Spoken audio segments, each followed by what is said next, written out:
Hey night traveler, welcome to the Stealth Podcast. Here, you'll hear chilling stories to help you drift to sleep or keep you awake. Before we start, drop a comment telling me what time you're tuning in and where you're listening from. Now, kill the lights, put your headphones on, and let's hit the road. My name is Garrett Finch. I'm 34 years old, and I live in Austin, Texas. For the past 2 years, I've been living out of my 2015 Ford Transit that I converted myself.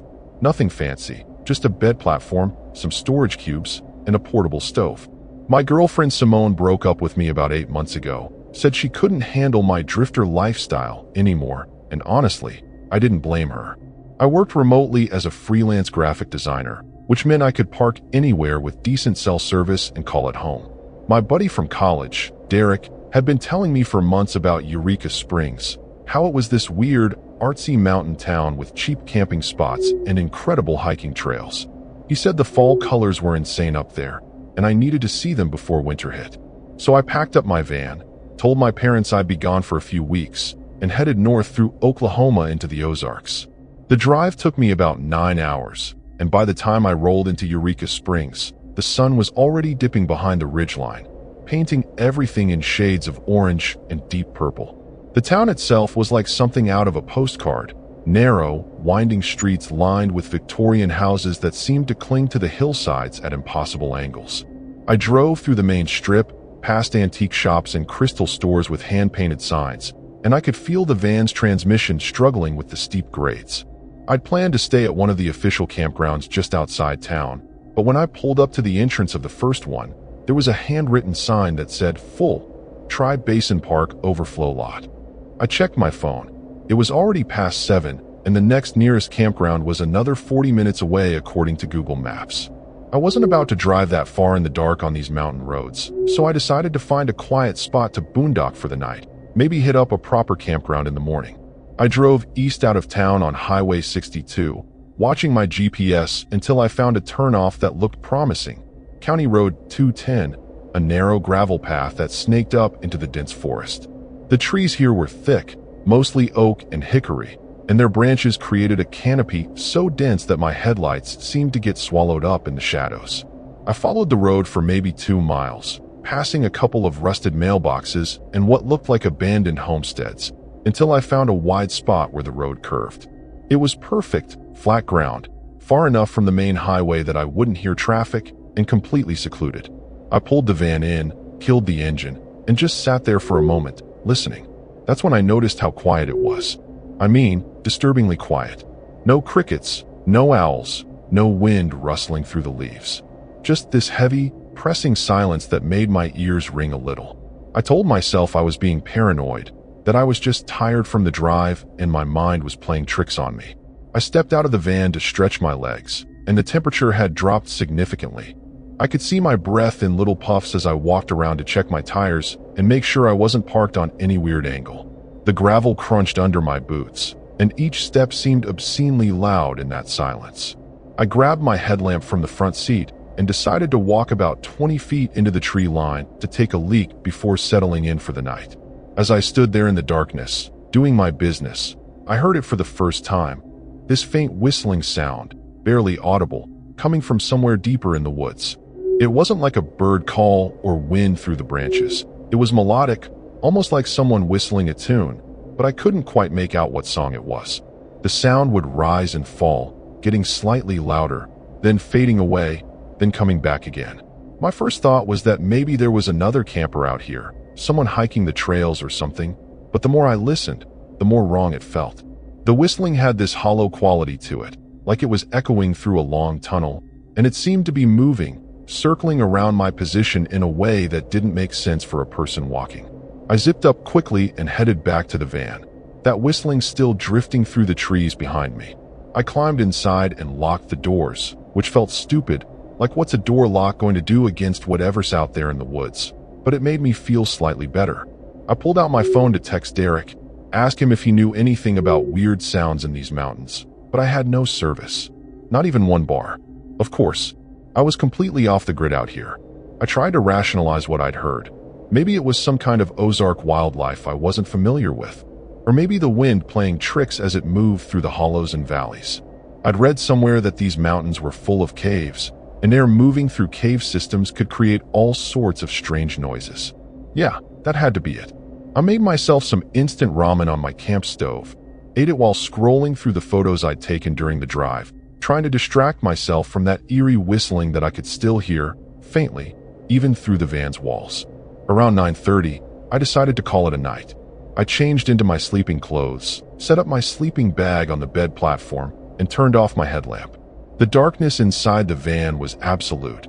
I couldn't see my hand in front of my face. I lay there, staring up at where I knew the ceiling was, and tried to focus on my breathing, tried to relax. That's when the whistling got louder. It was closer now, much closer, maybe 30 or 40 feet from the van. And I could hear the tune clearly this time.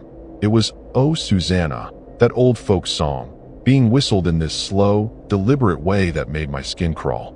The notes were perfect, too perfect, each one held just a little too long. I held my breath, listening, and the whistling stopped abruptly, right in the middle of a phrase. The silence that followed was somehow worse than the sound itself. I waited, my heart hammering so hard I could feel it in my throat, and then I heard footsteps, slow, measured footsteps crunching through the dead leaves, circling the van. I didn't move. I didn't even breathe. I just lay there in my sleeping bag, every muscle in my body tensed up like a coiled spring, listening to those footsteps circle my van.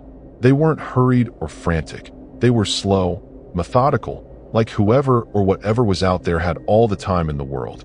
The steps would pause every few seconds, and during those pauses, I swear I could feel something watching me through the van's thin metal walls. I know that sounds crazy, but it was this palpable sensation, like when you know someone's staring at you from across a room. My rational brain kept trying to explain it away. Maybe it was a deer, or a raccoon, or even a person just checking out my van because they were curious. But deer don't whistle folk songs, and raccoons don't walk with that kind of deliberate, bipedal rhythm. And what kind of person would be wandering around in the middle of nowhere at night, whistling and circling a stranger's vehicle without saying anything? The footsteps completed a full circle around the van and then stopped right outside the back doors, the ones that opened into my living space. I heard a scratching sound then, soft at first, like fingernails dragging across metal. It started at the bottom of the door and slowly moved upward, inch by inch, until it reached the window. My breath caught in my throat. I wanted to turn on my headlamp, wanted to see what was out there, but some primal part of my brain screamed at me to stay still, stay quiet, stay hidden. The scratching stopped, and for maybe 10 seconds, there was nothing. Then the whistling started again, but this time it was right outside the window, so close it sounded like it was coming from inside the van. The tune had changed. It wasn't "Oh Susanna" anymore. It was something older, something I didn't recognize, with minor notes that sounded almost mournful. The melody twisted and turned in ways that made me feel disoriented, like I was losing track of where I was. I squeezed my eyes shut and covered my ears with my hands, but I could still hear it. That whistling seemed to penetrate right through my skull and echo inside my head. Then it stopped, just like that.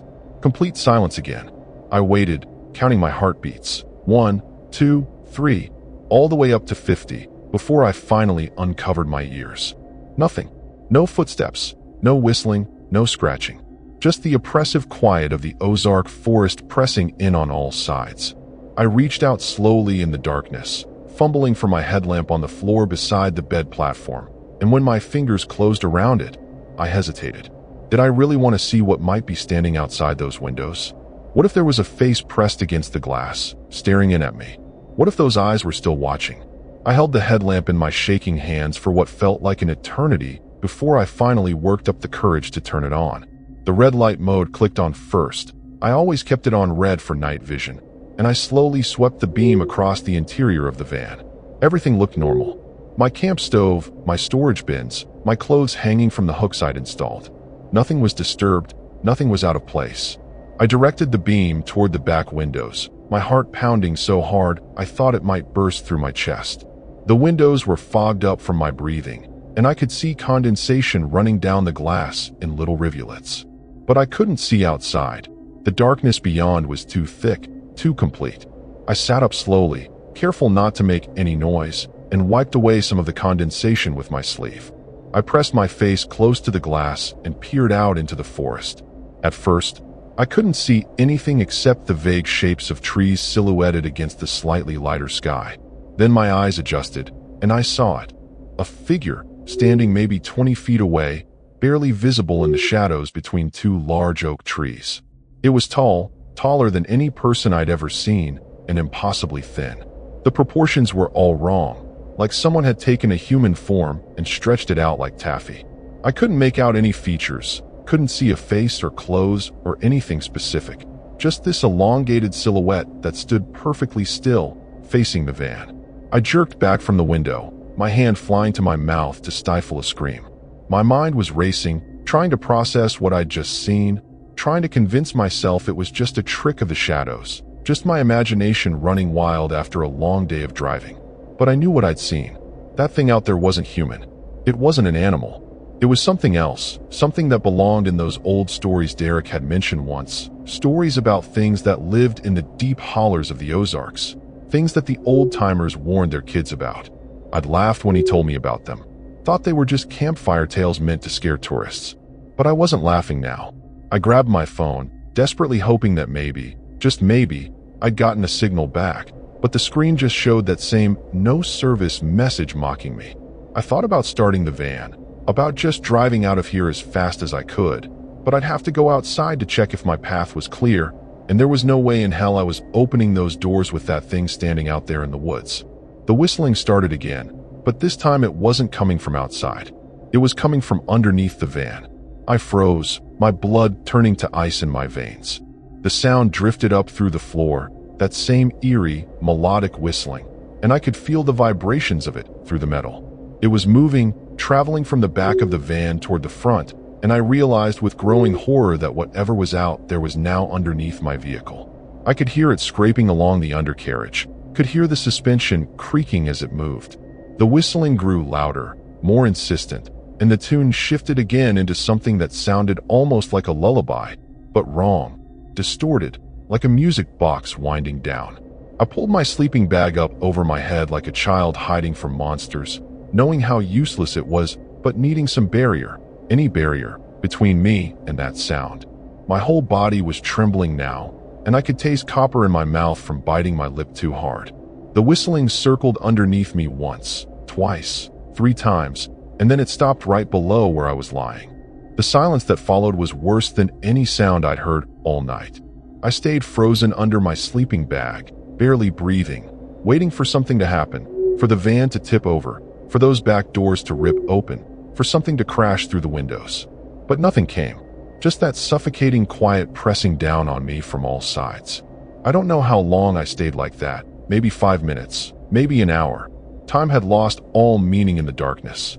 Finally, I worked up enough courage to peek out from under the sleeping bag, and that's when I noticed something that made my stomach drop.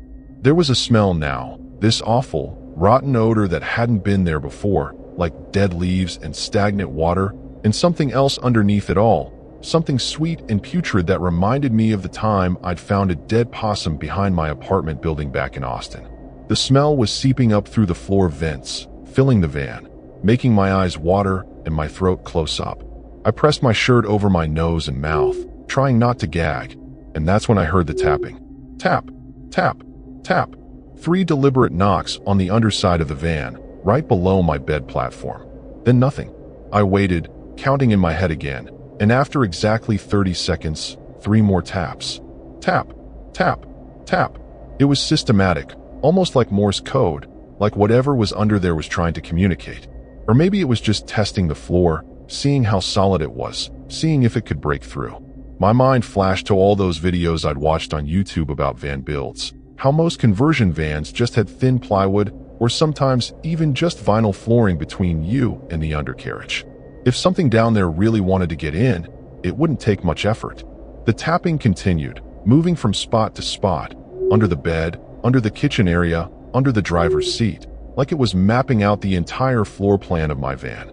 Then the whistling started again, but this time it was different. There were multiple sources now, multiple whistlers, coming from different directions in the forest. One was high-pitched and fast, another was low and slow, and a third was somewhere in between, and they were all whistling different tunes that somehow harmonized in this disturbing, discordant way. It sounded like a whole group of them had gathered around my van, circling it, calling to each other. I scrambled to the front of the van, crawling over my gear, and pressed myself into the driver's seat. My keys were in the cup holder where I'd left them, and my hand shook so badly I could barely grip them. I had to get out of here. I didn't care if I crashed the van trying to navigate these dark mountain roads. Didn't care if I drove straight off a cliff. Anything was better than staying here another minute with those things surrounding me. I jammed the key into the ignition and turned it, and the engine made this grinding, whining sound but wouldn't start. I tried again. Same thing. The battery wasn't dead. The dashboard lights were on. The radio was trying to boot up, but the engine just wouldn't catch. Come on, come on, come on, I muttered, pumping the gas pedal and turning the key over and over. The whistling outside grew louder, more excited, like they knew I was trying to escape and they were enjoying my panic. On the 5th try, the engine finally sputtered to life, and I nearly sobbed with relief. I threw the van into reverse without even looking behind me, and the tires spun on the gravel before catching traction. The van lurched backward, and I cranked the wheel hard, trying to get turned around on the narrow road. My headlights swept across the forest, and that's when I saw them. At least 6 or 7 of those tall, impossibly thin figures standing among the trees, all of them frozen in place, all of them facing the van. The lights seemed to pass right through them, like they weren't entirely solid, and I couldn't make out any features, just these elongated humanoid shapes that swayed slightly, even though there was no wind. One of them, the closest one, raised what I assumed was an arm and pointed directly at me.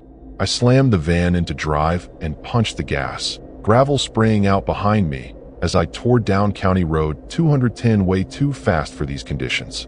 The van bounced and jolted over ruts and rocks, and I could hear stuff clattering around in the back, but I didn't care. I just kept my foot pressed to the floor, my knuckles white on the steering wheel, my eyes locked on the narrow tunnel of light, my headlights carved through the darkness. The whistling followed me, keeping pace somehow, even though I was doing 40 miles an hour on this winding gravel road. It came from the trees on both sides, moving parallel to the van, and I realized with dawning horror that they were hurting me, directing me, making sure I stayed on this particular path. Every time I thought about slowing down or stopping, the whistling would intensify, would close in from behind, pushing me forward. I rounded a sharp curve too fast, and the van's tires slipped on loose gravel, sending me skidding toward the edge where the road dropped off into darkness. I corrected at the last second, my heart in my throat, and kept driving. After what felt like hours, but was probably only 10 minutes, I finally saw the intersection with Highway 62 up ahead. The whistling stopped abruptly the moment my tires hit the paved road, and when I checked my rearview mirror, there was nothing behind me except empty darkness. I kept driving, putting as much distance as possible between me and that place, until I saw the lights of Eureka Springs glowing in the valley below. I pulled into the parking lot of a 24-hour gas station on the edge of town, stumbled out of the van on shaky legs, and just stood there under the harsh fluorescent lights, trying to process what had just happened. An old man was pumping gas into a pickup truck at the next pump over, and he looked at me with concern. "You all right, son?" he asked. "You look like you've seen a ghost." I wanted to tell him everything, wanted to ask him if he knew what those things were, but when I opened my mouth, nothing came out. He must have thought I was drunk or high because he just shook his head and went back to his truck. I went inside the gas station, bought the strongest coffee they had, and sat in a booth by the window where I could keep an eye on my van. My hands were still shaking so badly I could barely hold the cup. I pulled out my phone, full signal here in town, and immediately started searching for information about Ozark folklore, whistling entities, things in the woods. Most of what I found was the usual cryptid stuff, Bigfoot sightings and UFO reports, but then I came across an old forum post from 2003 on some paranormal website. A guy claimed his grandfather, who'd grown up in these mountains back in the 1920s, used to tell stories about the whistlers, spirits, or demons, or something else entirely that lived in the deep hollers and came out at night to haunt. According to the stories, they'd whistle to lure people deeper into the woods, and if you heard them whistling underneath your house, it meant they were counting your family members, deciding who to take. The post said the old-timers had rules about the whistlers. Never whistle back, never follow the sound. And if you heard them under your dwelling, you had to leave immediately and not come back until sunrise. I sat there staring at my phone screen, that forum post glowing in the dim light, and realized I'd broken at least one of those rules just by staying in that spot after I'd first heard the whistling. I stayed in that gas station until the sun came up, nursing 3 cups of coffee and reading everything I could find about the whistlers.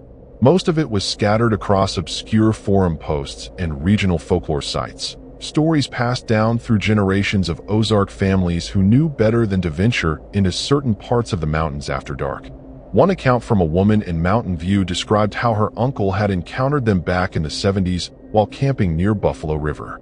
He'd heard the whistling, ignored it, and woke up the next morning to find symbols scratched into the dirt all around his tent. Circles within circles, lines that didn't make sense, patterns that hurt to look at. He'd packed up and left, but the whistling followed him for 3 more nights, appearing wherever he stopped, getting closer each time.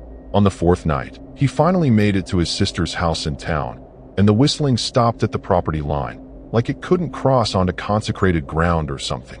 The woman said her uncle never went camping again, never even liked being outside after sunset, and he died of a heart attack at 43, claiming until his last breath that the whistlers had marked him. Around 6:30 in the morning, the gas station started getting busy with locals stopping in for coffee and breakfast sandwiches on their way to work. I watched them through the window, these normal people living their normal lives, and I felt completely disconnected from reality, like I'd crossed over into some other world last night and couldn't quite find my way back. The clerk behind the counter, a woman in her 50s with bright red hair, kept glancing at me with concern, probably wondering if I was homeless or strung out. Eventually, she came over with a fresh pot of coffee and refilled my cup without asking. "Rough night?" she said, and there was something knowing in her voice, like she'd seen this before. I nodded, not trusting myself to speak. She looked out the window at my van, then back at me. "You camp up on County Road 210, she asked quietly. My head snapped up. "How did you know?" She sighed and sat down across from me in the booth. "Because you've got that look. Same look my nephew had 2 years ago when he tried boondocking up there. Same look every few months when some out-of-towner decides that road looks like a good spot." "What are they?" I managed to ask, my voice coming out hoarse and scratchy. She was quiet for a moment, wiping down the table between us even though it was already clean. "Depends on who you ask," she finally said. "My grandmother called them the Hollow Folk. Said they've been in these mountains longer than humans, longer than the Cherokee who were here before us. They don't like people much, but they're curious about us, the way we might be curious about ants in an ant farm. They whistle because that's how they communicate with each other, how they mark territory, how they hunt." She paused, studying my face. "You didn't whistle back, did you?" I shook my head quickly. "Good. That's good. Once you whistle back, they think you're trying to talk to them, and they'll never leave you alone." She stood up, tucking the dish rag into her apron. "Best thing you can do is leave Eureka Springs, go back to wherever you came from, and try to forget about last night. They usually don't follow people out of the mountains, usually being the key word there." I wanted to take her advice. I wanted to get in my van, drive straight back to Austin, and pretend this had all been some stress-induced hallucination brought on by too many horror podcasts and not enough sleep. But something kept me rooted in that booth, something stubborn and stupid and maybe a little bit angry. I'd driven 9 hours to see this place, to experience the Ozarks, to get those fall photos that Derek had raved about. I wasn't going to let some whistling things in the woods chase me away after one bad night. Besides, I'd read enough of those forum posts to piece together a pattern. The whistlers seemed to stick to certain areas, certain old roads and forgotten hollers where not many people went. If I just stayed in town, stayed at a proper campground with other people around, I'd be fine. That's what I told myself, anyway. The rational part of my brain was screaming that I was being an idiot, but I ignored it. I finished my coffee, thanked the clerk for the information, and headed back out to my van. The morning was beautiful, I had to admit. The sun was burning off the fog that clung to the valleys, and the trees were lit up in brilliant shades of red and gold and orange. I drove through downtown Eureka Springs, past the limestone buildings and steep streets, and found the official campground on the south side of town, the one that had been full the night before. There were a few spots available now, and I paid for 3 nights, figuring that would give me enough time to explore the area, get my photos, and proved to myself that I wasn't going to be scared off by some weird experience. The campground was nice, full hookups, clean bathrooms, even Wi-Fi, and there were probably 15 other RVs and vans scattered throughout the wooded area. I backed into my spot, set up my camp chair outside, and felt myself starting to relax for the first time in hours. This was civilized. This was safe. There were people around, families with kids riding bikes, retirees walking their dogs. Nothing bad could happen here. I spent that day forcing myself to act normal, to enjoy being in this beautiful place. I hiked to some waterfalls, took photos of the historic downtown, grabbed lunch at a local brewery where I struck up a conversation with a couple from Colorado who were traveling full-time in their Airstream. They were friendly, enthusiastic about van life, and I found myself almost forgetting about the previous night. Almost. But as the afternoon wore on and the sun started its descent toward the horizon, I felt that familiar dread creeping back in. I returned to the campground earlier than I'd planned, while there was still plenty of daylight left, and made dinner on my camp stove surrounded by other campers. A family a few spots over was roasting marshmallows, their kids laughing and chasing each other around the fire ring. It was idyllic, peaceful, exactly what I'd imagined van life would be when I'd first started planning my conversion 2 years ago. I told myself everything was fine, that I was safe here, that the whistlers, if they were even real and not just some elaborate shared delusion, couldn't reach me in a place like this. But as darkness fell and the other campers retired to their vehicles for the night, that familiar silence settled over the campground. It wasn't as oppressive as it had been on County Road 210, but it was there, lurking around the edges of the firelight. I sat in my chair, feeding small sticks into my portable fire pit, and tried to focus on the sounds of civilization. Somebody's generator humming 3 spots over, a TV playing faintly in someone's RV, the distant sound of traffic on the highway. Normal sounds, human sounds, safe sounds. I was so focused on those noises that I almost didn't hear it when it started. But then the generator cut off abruptly, and the TV went silent. And in that brief moment of quiet, I heard it drifting through the trees from somewhere outside the campground. Whistling, faint but unmistakable. That same melodic, hollow sound that had circled my van the night before. And it was getting closer. I stood up so fast that my camp chair tipped over backward, clattering against the gravel. The whistling was still distant, maybe a few hundred yards away, coming from the thick forest that bordered the eastern edge of the campground. I looked around frantically, hoping someone else had heard it, hoping I'd see other campers emerging from their vehicles with confused or worried expressions. But everyone else seemed oblivious. I could see the blue glow of screens through RV windows, could hear a couple arguing in hushed tones a few spots away, could see a man walking his dog near the bathrooms like nothing was wrong. Was I the only one who could hear it? That thought terrified me almost as much as the whistling itself. Maybe the clerk at the gas station had been right. Maybe once you heard them, once they marked you, they didn't let go. I grabbed my fire extinguisher and doused my campfire, plunging my sight into darkness, then scrambled into my van and locked the doors behind me. I pressed my face against the window, peering out toward the tree line, and that's when I saw the figures. 3 of them this time, standing just beyond the reach of the campground security lights, those same impossibly tall and thin silhouettes I'd seen the night before. They weren't moving, weren't coming closer, just standing there at the boundary like they were waiting for something, or like they couldn't cross some invisible line. The whistling continued, and now I could hear that it was coming from them, from those 3 figures, each one contributing a different part of a larger melody that wove together in ways that made my head hurt. I wondered if the campground had been built on some kind of protected land, or if there was iron in the fence posts, or if the sheer number of people here created some kind of barrier they couldn't penetrate. Whatever the reason, they seemed unable or unwilling to come any closer, and that gave me a small measure of comfort. I could wait them out. Morning would come eventually, and based on everything I'd read, they only operated at night. But then the whistling changed. It became more urgent, more insistent, and the 3 figures began moving, not toward the campground, but along its perimeter, pacing back and forth like caged animals looking for a weak spot in the fence. Other campers were definitely noticing something now. I saw lights flicking on in nearby RVs, saw someone step outside and look around confusedly before going back in. A dog was barking frantically somewhere, that high-pitched, terrified bark that dogs make when they sense something humans can't see. The man I'd seen walking his dog earlier was now struggling to drag the animal back toward his trailer, the dog pulling against the leash and refusing to move any closer to the tree line. I grabbed my phone and pulled up Derek's number, my thumb hovering over the call button. What would I even say?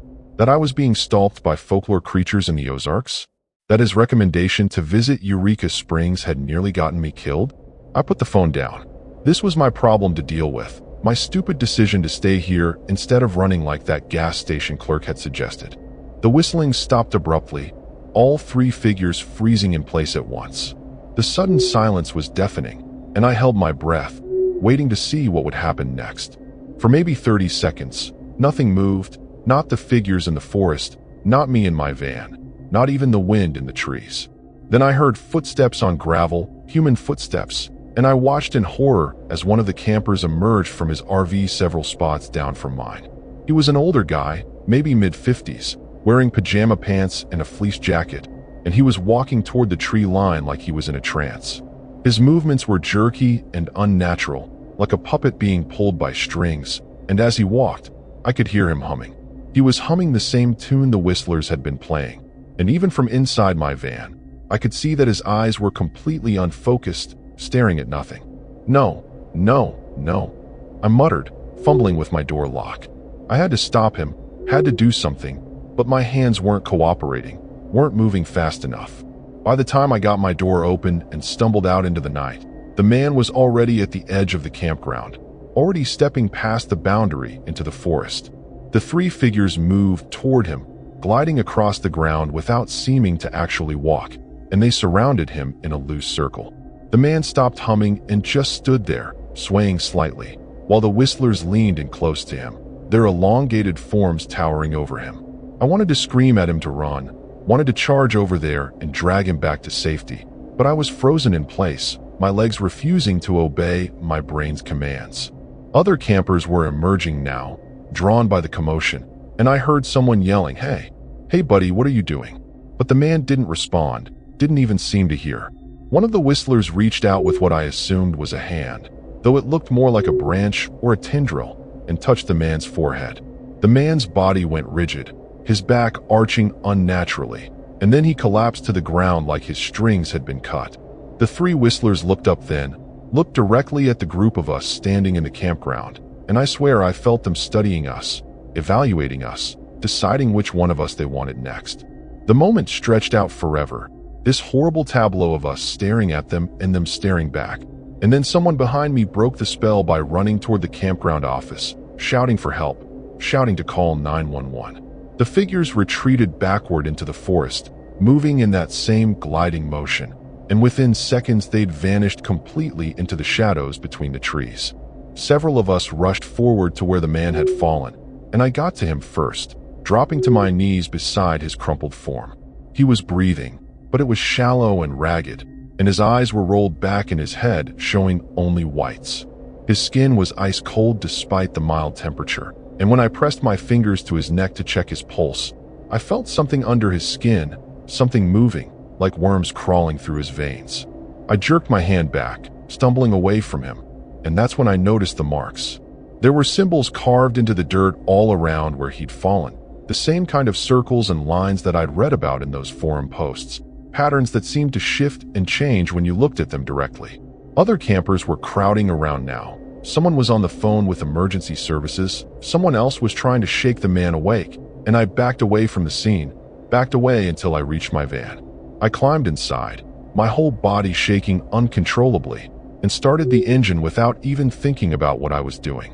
I had to leave. Right now. The clerk had been right. I should have left this morning, should have driven straight back to Austin and never looked back. I threw the van into gear and drove toward the campground exit, barely remembering to unhook my electrical connection, leaving my camp chair and half my gear scattered across the site.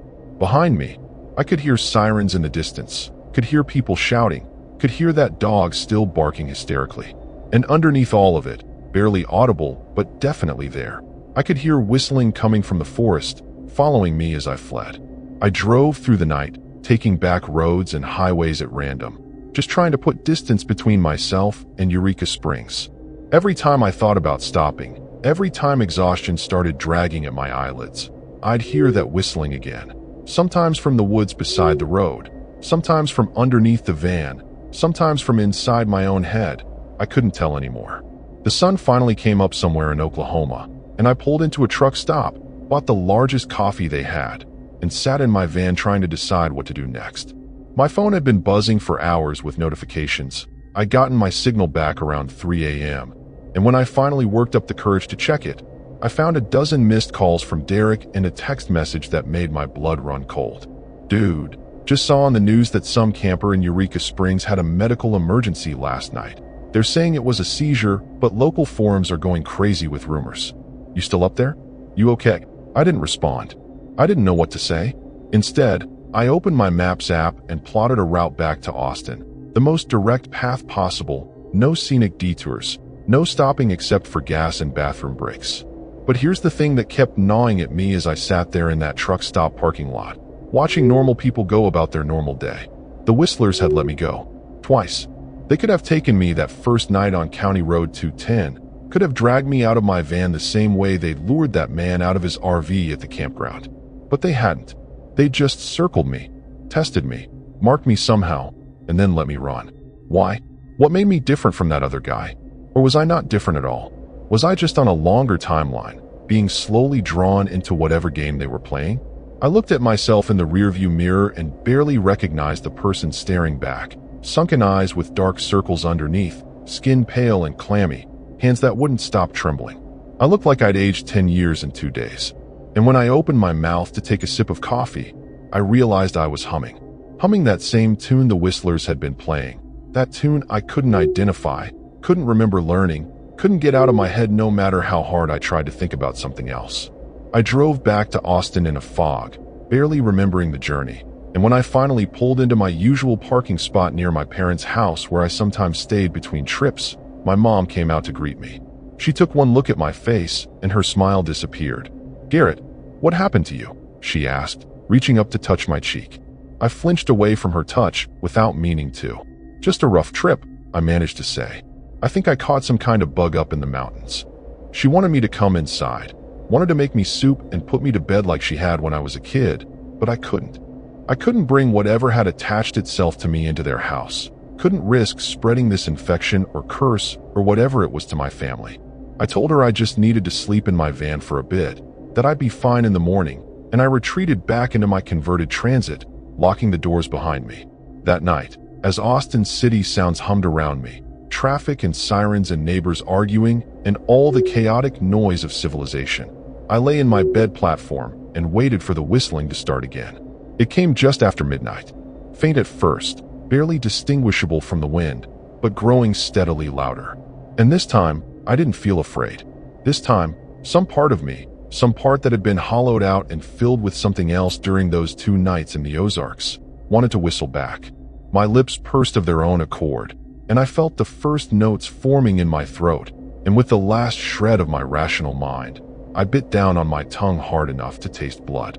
The pain shocked me back to myself, and I pressed my hands over my mouth, tears streaming down my face, because I understood now. The clerk at the gas station had been wrong about one thing. The Whistlers didn't just mark you. They planted something inside you, something that grew and spread until you became one of them, until you couldn't remember being human anymore. And I could feel it happening, could feel myself changing, could feel the pull to go back to those mountains, back to the deep hollers where they waited. I grabbed my phone with shaking hands and texted Derek, "Don't ever go to Eureka Springs. Don't ask why. Just trust me." Then I deleted all my camping apps, deleted my Instagram account where I'd posted Vanlife photos, deleted every trace of my nomadic existence. Because Garrett Finch, the freelance designer who lived in a converted Ford Transit, was already gone. And whatever was taking his place had started whistling along with the chorus outside, unable to stop itself anymore, answering the call that echoed from those ancient Ozark mountains and would keep echoing until I finally came home.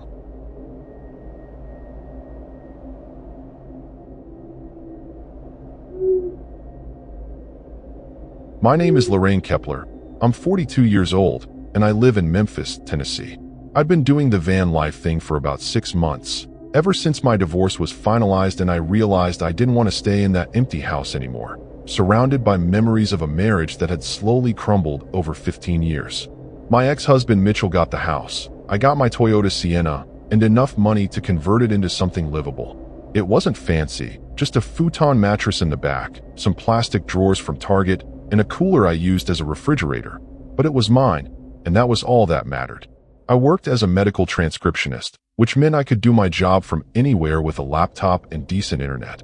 So I'd been bouncing around the South for the past few months, staying in different towns for a week or two before moving on. My daughter Becca, who was 19 and in her second year at Ole Miss, thought I was having some kind of midlife crisis, but honestly, I'd never felt more free in my entire life.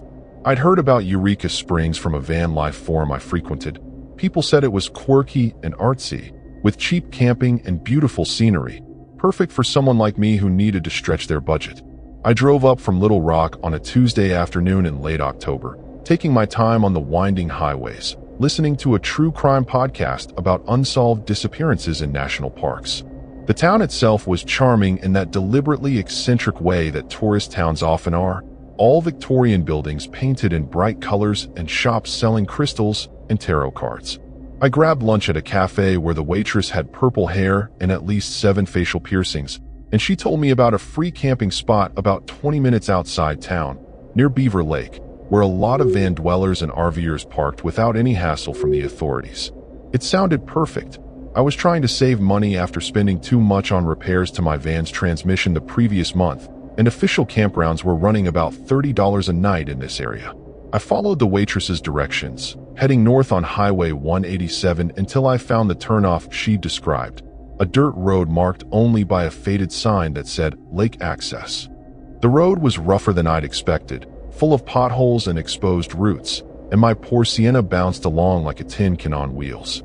I passed a couple of other vehicles parked in clearings off the main road, a beat-up RV that looked like it had been there for months, and a school bus that someone had painted with murals of mushrooms and peace signs. The kind of folks who really committed to the lifestyle, or maybe just had nowhere else to go. I drove for about a mile until I found a spot that looked relatively level, tucked back in the trees, but still close enough to the lake that I could see water glinting through the branches. There was a fire ring made of rocks, evidence that other people had camped here before, and that made me feel better about the whole situation. If others had stayed here safely, then it should be fine for me too. I set up my camp as the sun started dropping toward the horizon, laid out my solar panel to catch the last rays of daylight, arranged my sleeping area in the back, heated up some canned soup on my little propane stove. The temperature was dropping fast, which surprised me. It had been in the mid-60s during the day, but now I could see my breath in little puffs when I exhaled. I put on my heavy fleece jacket and sat in my folding chair outside the van, just enjoying the quiet. That's when I noticed how silent it actually was. No birds, no insects, no rustling in the underbrush. Just this heavy, expectant silence that seemed to press against my eardrums. I told myself it was because of the season, because October in the mountains meant most wildlife was already bedding down for winter, but something about it felt wrong. I'd camped in plenty of remote places over the past 6 months, and there was always some kind of ambient noise, wind through trees, water moving over rocks, something. But here, there was nothing. I was about to head inside for the night when I heard it, a voice calling out from somewhere in the woods, maybe 100 yards away. Hello? Is someone there? It was a woman's voice, high and frightened, and my first instinct was to respond, to call back and ask if she needed help. But something stopped me. Maybe it was all those true crime podcasts I'd been listening to, or maybe it was just some primal instinct buried deep in my DNA, but I stayed quiet. The voice called out again, closer this time. Please, I'm lost. I can't find my way back to the road. I grabbed my phone and turned on the flashlight, shining it toward the direction of the voice, but all I could see were trees and shadows. The voice came a third time, and now I could tell it wasn't getting closer in a normal way, like someone walking through the forest. It was jumping around, coming from one direction and then another, like whoever was speaking was teleporting from spot to spot. My car broke down. Please, I need help. The pitch was wrong too, still sounding female, but too high, like someone doing a bad impression of a woman's voice. I backed up slowly toward my van, keeping my flashlight trained on the forest, and that's when I saw the eyes. At least a dozen pairs of them, reflecting my light, positioned at different heights in the trees and on the ground, all of them focused on me. They weren't animal eyes. The reflection was wrong. More of a dull gray than the bright green or amber you'd expect from a deer or raccoon. And they weren't blinking. They just stared, unmoving, while that voice continued calling out. "Why won't you answer me? Don't you want to help?" The voice was petulant now, almost childish, and I realized with growing horror that whatever was out there was getting frustrated with me, was upset that I wasn't playing along with its game. I fumbled for my van door, my hands shaking so badly I could barely grip the handle, and finally managed to yank it open and throw myself inside. I slammed the door shut and hit the lock button, then scrambled into the driver's seat and started the engine, ready to get the hell out of there. But when I turned on my headlights, there was something standing directly in front of my van, blocking my path. It looked like a woman at first glance, long dark hair, pale skin, wearing what might have been a white dress, but the proportions were all wrong. Her arms were too long, hanging down past her knees, and her head was tilted at an angle that would have broken a normal person's neck. And she was smiling, this wide, impossible smile that seemed to split her face in half, showing way too many teeth. She opened her mouth, and that same high, frightened voice came out. "Please help me. I'm so lost. I'm so scared." But her lips weren't moving in sync with the words, like she was a badly dubbed foreign film. I laid on my horn, hoping the noise would scare her away, but she just stood there, that horrible smile never wavering, her eyes locked on mine through the windshield. Then she started walking toward the van, her movements jerky and unnatural, and I threw the Sienna into reverse and hit the gas, not caring what was behind me, just needing to get away from that thing. The van shot backward down the dirt road, bouncing violently over rocks and ruts, and I heard something scrape against the undercarriage with a horrible grinding sound that made me wince. My camping chair went flying off to the side, disappearing into the darkness, and I didn't care. I'd buy 100 new chairs if it meant getting away from whatever that thing was. I kept my eyes on the rearview mirror, one hand on the wheel and one hand gripping the gear shift so hard my knuckles were white, and I could see that figure still standing where I'd left it, perfectly still now, just watching me flee. When I'd put maybe 50 yards between us, I slammed on the brakes, threw the van into drive, and turned the wheel hard to navigate around a tight curve in the road. My headlights swept across the forest, and that's when I saw them. More figures standing among the trees, all of them with that same wrong posture, that same impossible smile, all of them watching me pass. There had to be at least 20 of them, maybe more, positioned on both sides of the road like they were lining a parade route. None of them moved as I drove past, but I could feel their eyes tracking my vehicle, could sense them turning their heads in that creepy, mechanical way to follow my progress.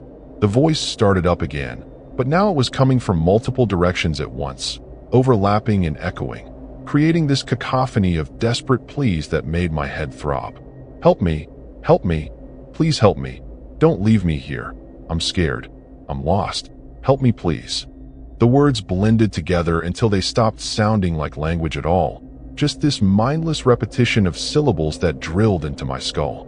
I focused on the road ahead, on getting back to the highway, on putting as much distance as possible between me and this horrible place. My GPS had lost signal. Of course it had, but I just kept following the dirt road, trusting that it would eventually lead back to civilization. The forest seemed to press in closer on both sides, the trees leaning over the road like they were trying to block out the sky, and twice I had to swerve to avoid fallen branches that I swear hadn't been there on my way in. After what felt like hours, but was probably only 15 minutes, I finally saw the highway up ahead, saw the blessed sight of streetlights and pavement, and I nearly sobbed with relief. I gunned the engine, racing toward that beacon of normalcy, and the moment my tires hit the asphalt, the voices stopped, just cut off mid-sentence, leaving only silence and the hum of my engine. I didn't slow down, didn't look back, just kept driving until I saw the lights of Eureka Springs glowing in the distance. I pulled into the parking lot of a Walmart on the edge of town. I'd heard you could sleep in Walmart parking lots without getting hassled, and right now I needed to be around people, around bright lights and security cameras, and all the trappings of modern civilization. There were a few other RVs and vans scattered around the lot, other nomads taking advantage of the free parking and I maneuvered my Sienna into a spot between a massive Class A motorhome and a pickup truck with a camper shell. I turned off the engine and just sat there in the driver's seat, my whole body shaking with delayed shock. What the hell had that been? Mass hallucination? Some kind of prank by locals who liked scaring tourists? But no, pranks didn't explain those eyes, didn't explain the way that figure had moved, didn't explain the sheer wrongness of everything I'd witnessed. I pulled out my phone, full signal here, thank God, and immediately started searching for information about Beaver Lake, about strange occurrences in the area, about anything that might explain what I'd just experienced. Most of what I found was typical outdoor recreation stuff, fishing reports and campground reviews. But then I stumbled across a Reddit thread from about a year ago. The title was Weird Voices Near Beaver Lake. Anyone else experienced this? And my heart started racing as I read through the comments. Person after person describing similar experiences, voices calling for help, figures in the woods, eyes watching from the darkness. One commenter said they were echo spirits, residual hauntings from people who drowned in the lake over the years and were trying to lure others to the same fate. Another person claimed they were something called mimics, creatures from Ozark folklore that could imitate human voices perfectly and used that ability to lure prey into the wilderness. According to this commenter, the mimics had been in these mountains for centuries, long before white settlers arrived, and the Cherokee who'd originally inhabited the area had known to avoid certain parts of the forest, especially at night. The post said that mimics couldn't cross running water or enter human dwellings uninvited, which was why they stayed in the deep woods and tried to draw people out to them. They fed on fear and confusion, the post claimed, and if you listened to their voices for too long, you'd start to lose your grip on reality, start to believe that the voice really was coming from someone who needed help, and you'd walk right into their trap. I scrolled through dozens of similar accounts, people who'd camped near Beaver Lake or in other parts of the Ozarks and had encountered these things, and a pattern emerged. They always called out at dusk or after dark, always claimed to be lost or hurt, and they always appeared in multiples, never alone. I was so absorbed in my reading that I didn't notice someone approaching my van until they knocked on my window, and I screamed, dropping my phone and scrambling backward over the center console. My heart was trying to punch its way out of my chest as I looked up and saw an elderly man standing outside, holding up his hands in a placating gesture. Sorry, he called through the glass. Didn't mean to startle you. Just wanted to make sure you were okay. Saw you driving pretty fast, and you looked upset. I took a few deep breaths, trying to calm down, then rolled down my window about 2 inches. I'm fine, I managed to say, though my voice was still shaky. Just had a rough evening. He nodded sympathetically. He was probably in his 70s, with a weathered face and kind eyes, wearing a flannel jacket and a baseball cap that said retired. My job now is golf. You try camping out by the lake? He asked, and something in his tone told me he already knew the answer. Yeah, I admitted. How did you know? He gestured toward a large RV parked 3 rows over. My wife and I live in that rig full time, been traveling around for 5 years now since we sold our house in Florida. We've been to Eureka Springs probably 4 times, and every time, we meet someone who tried camping by Beaver Lake and had a bad experience. He leaned against my van, settling in like he was preparing to tell a long story. My wife's cousin grew up around here, and she told us about the mimics. That's what the locals call them, though some people use other names. Voice thieves, echo walkers, hollow callers. Doesn't matter what you call them, they're all the same thing. They've been in these woods forever, and they're not going anywhere. The locals know better than to go into the forest alone after dark, and they definitely don't camp in those free spots around the lake. Those spots are free for a reason. Nobody with any sense would stay there. I felt a chill run down my spine despite sitting in my warm van. What are they exactly? Are they ghosts? Demons? He shrugged. Depends on who you ask. My wife's cousin says they're nature spirits that got twisted somehow, got hungry for human attention or human energy or something like that. Her grandmother used to say they were the voices of people who got lost in the woods and never found their way home, and after they died, their voices just kept calling out, kept asking for help that never came, until they forgot they were human at all and became something else entirely. Whatever they are, they're dangerous. Not because they're physically violent. From what I understand, they can't actually hurt you directly, but because they mess with your head. You listen to them long enough, and you start to doubt yourself. You start thinking maybe you should go help. Maybe it really is someone in trouble. And before you know it, you're wandering around in the dark woods completely disoriented. And then you become one of the voices, calling out for help that nobody will answer. He straightened up, preparing to leave. Best thing you can do is stay away from those woods at night. Stick to populated areas. Stick to official campgrounds.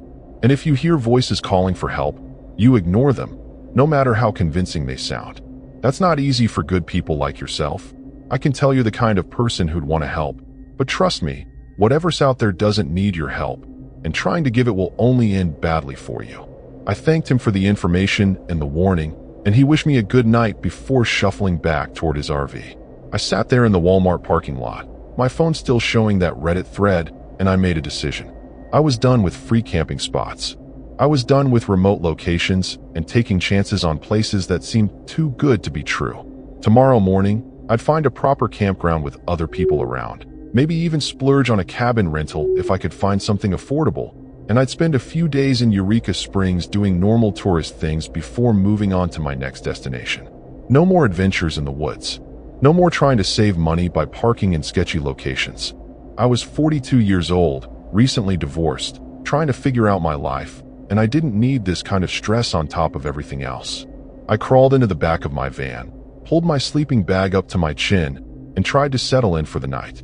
The Walmart parking lot was well lit and busy even at this hour, with people coming and going, cars driving past, the occasional squeal of shopping cart wheels.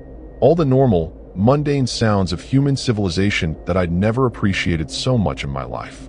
But around 2 in the morning, I woke up to silence. The kind of unnatural silence that I'd experienced earlier at the lake, that heavy absence of sound that felt like pressure against my eardrums. I sat up slowly, my heart already starting to race, and peered out the van's windows.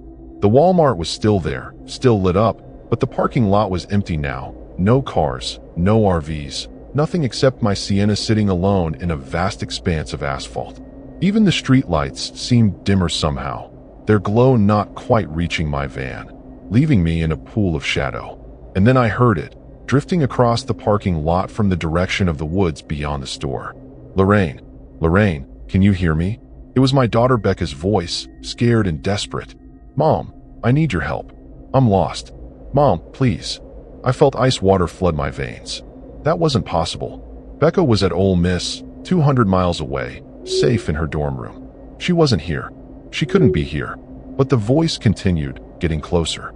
Mom, why won't you answer me? I'm so scared. There's something out here with me. Mom, please help me. I clamped my hands over my ears, squeezing my eyes shut, repeating to myself like a mantra, it's not real. It's not Becca. It's not real. It's not Becca. But the voice was so perfect, so exact. Every inflection, every little catch in her throat when she got emotional. The way she said Mom, with that slight whine she'd had since childhood. The mimics had somehow learned my daughter's voice, had pulled it from my head or from the air or from wherever these things got their information. The old man had warned me they messed with your mind, but I hadn't understood how powerful that would be, how every instinct in my body would be screaming at me to throw open the door and run to my child, to protect her, to save her from whatever danger she was facing. My hands were shaking against my ears, and I could feel tears streaming down my face because even though I knew it wasn't real, even though I knew it was a trap, hearing Becca's terrified voice was ripping my heart into pieces. Mom, I can see your van. I'm coming to you. Please open the door. The voice was right outside now, so close I could hear it clearly even through my hands and the van's walls. I opened my eyes and immediately wished I hadn't. There was a figure pressed against my passenger side window, and in the dim light, I could make out the shape of a young woman with long brown hair like Becca's, wearing what looked like one of Becca's favorite sweatshirts. But the face was wrong. It was a stretched, distorted version of my daughter's face, like someone had taken a photograph and pulled it in Photoshop until the features didn't quite line up anymore. The eyes were too far apart, the mouth was too wide, the nose sat at a weird angle. It was trying to smile at me, that same horrible smile I'd seen on the figure in the woods, and when it knocked on the window, its fingers were too long, the joints bending in ways human fingers shouldn't bend. Let me in, Mom. It's cold out here. I'm so cold. Please let me in. I scrambled into the driver's seat, fumbling for my keys, and the figure moved along the side of the van, following me, maintaining eye contact through the windows. Its movements were jerky and unnatural, like stop-motion animation, and it kept knocking, tap, tap, tap, on each window it passed. I got the engine started and slammed my foot on the gas, and the van lurched forward, tires squealing on the asphalt. In my rearview mirror, I saw the figure standing in the middle of the parking lot, still wearing Becca's face, still waving at me with those two long fingers. And then I blinked, and it was gone. Just vanished like it had never been there at all. The Walmart parking lot was suddenly full of cars again. The lights were bright. An employee was pushing a long line of shopping carts across the lot. Everything was normal and mundane and real. I pulled over near the entrance, my whole body shaking, and checked the clock on my dashboard. It was still 2 a.m., but somehow the scene outside had shifted, had returned to the way it should be. Had I fallen asleep? Had I dreamed the whole thing? But no, I was in the driver's seat when I'd gone to sleep in the back, and my hands were still trembling with adrenaline. I grabbed my phone and called Becca without thinking, not caring that it was 2 in the morning, just needing to hear her real voice, needing confirmation that she was safe. She answered on the 4th ring, her voice groggy and confused. "Mom? What's wrong? Are you okay?" Just hearing her actual voice, warm and alive and real, made me start crying harder. "I'm fine, baby, I'm fine. I just needed to hear your voice. I'm sorry for waking you." There was a pause, and I could hear her shifting around in bed. "Mom, you're scaring me. What happened? Where are you?" I didn't know how to explain it without sounding insane. So I just said, "I'm in Eureka Springs, and I had a bad dream about you, and I just needed to make sure you were okay. Go back to sleep. I love you." She made me promise to call her in the morning and explain what was really going on, and I agreed, then ended the call. I sat there in the Walmart parking lot until sunrise, too terrified to go back to sleep, jumping at every sound, checking my mirrors constantly for any sign of those figures. When the sun finally came up and normal people started arriving for their morning shopping, I felt safe enough to try finding a proper place to stay.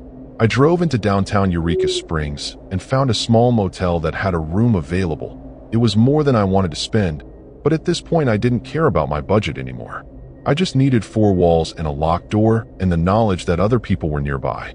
The room was basic but clean, and after I'd hauled my essential belongings inside and triple-checked the locks on the door and windows, I collapsed on the bed and finally let myself relax.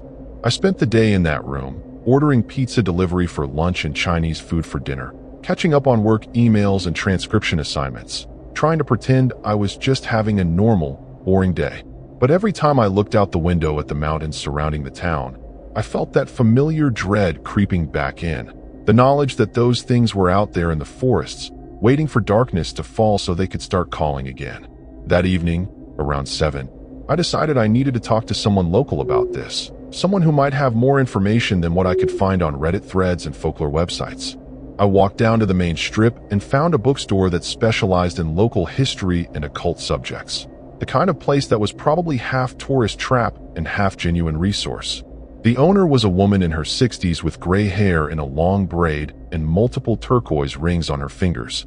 She looked up from the book she was reading when I walked in and gave me a knowing smile. "Let me guess," she said. "You heard the voices." I stopped in my tracks. "How did you know?" She marked her place in the book and set it aside. "You've got that look. Haunted eyes, jumpier than a long-tailed cat in a room full of rocking chairs, and you keep glancing toward the windows like you're expecting something to be looking back at you. I've seen it before." Eureka Springs attracts a lot of van life folks and budget travelers, and a fair number of them end up camping in places they shouldn't. Then they come here looking for answers. I pulled up a stool at the counter and told her everything. The camping spot by Beaver Lake, the voices calling for help, the figures with the wrong proportions, the encounter in the Walmart parking lot where one of them had taken my daughter's voice and face. She listened without interrupting, nodding occasionally like none of this surprised her. When I finished, she sighed and pulled out a battered notebook from under the counter. "The mimics have been in these mountains longer than anyone can remember," she said, flipping through pages of handwritten notes. The Cherokee called them Sunsti, the hollow speakers. According to their legends, they were created when a group of people got lost in the woods during a terrible storm and became so desperate to find their way home that they called out for help until their voices broke and their spirits separated from their bodies. Their voices kept calling even after they died, and over time, those voices became entities unto themselves, always seeking, always calling, never finding peace. Other stories say they're much older than that they're some kind of primordial spirits that learned to mimic human speech the same way mockingbirds mimic other birds, using it as a tool to satisfy their curiosity about us. What do they want? I asked, my voice barely above a whisper. She shrugged. That's the question, isn't it? Some people think they're malevolent, that they're trying to lure people to their deaths. Others think they're just lonely, that they're trying to communicate the only way they know how. Personally, I think there's something in between. They're not human, so they don't think like humans, don't feel like humans. They see us as interesting curiosities, things to study and interact with, and they don't understand that their interactions are terrifying to us. They're like children pulling the wings off flies, not necessarily evil, just lacking empathy or understanding of the harm they cause. She flipped to a specific page in her notebook and showed me a hand-drawn map of the area around Eureka Springs. There were red X marks scattered across it, concentrated heavily around Beaver Lake and several other locations in the surrounding forests. These are all the spots where people have reported mimic encounters over the past decade, she explained. You'll notice they tend to cluster in certain areas, places with a lot of limestone caves, places with natural springs, places where the elevation changes dramatically. Nobody knows why, but they seem drawn to those locations. And they're getting bolder. Bolder how? I asked, studying the map and feeling my stomach sink as I realized just how many red X marks there were. 10 years ago, you might hear about 1 or 2 encounters per year, and they were always deep in the backcountry, miles from civilization. Now we're getting reports every few months, and the encounters are happening closer to town, closer to populated areas. Some folks think it's because more people are camping in the woods these days. Vanlife and overlanding have gotten really popular, so the mimics have more opportunities to interact with humans. But others think something's changed with the mimics themselves, like they're adapting, evolving, learning better ways to mimic us and draw us out.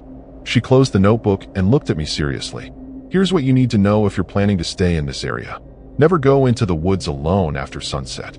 If you hear voices calling for help, no matter how convincing they sound, no matter who they claim to be, you ignore them. Don't respond. Don't investigate. Just get yourself to a populated area as quickly as possible. They can't seem to operate effectively around large groups of people. Too much noise, too much interference. Something about crowds disrupts their ability to focus on individual targets. I thanked her for the information and bought a couple of books she recommended about Ozark folklore, then walked back to my motel as the sun was setting. The streets were busy with tourists and locals, people laughing and talking outside restaurants and bars, and I found comfort in that noise, in the evidence of human presence all around me. I got back to my room, locked the door, and spent the evening reading about the mimics and other entities that supposedly inhabited these mountains. One account from the 1890s described a logger who'd worked in the forests around Beaver Lake and claimed he'd heard his dead wife's voice calling to him for 3 nights straight. On the 4th night, he'd finally given in and followed the voice into the woods, and his crew had found him the next morning standing waist-deep in the lake, completely unresponsive, his eyes staring at nothing. When they pulled him out and got him warmed up, he couldn't remember anything after stepping into the forest, couldn't explain how he'd ended up in the water, and he refused to ever talk about what he'd experienced. He quit logging shortly after and moved to St. Louis, telling everyone who'd listened that the mountains were cursed and people should stay away. Around 10 p.m., I was starting to feel drowsy, thinking maybe I could actually get some real sleep in this safe, locked room when I heard it.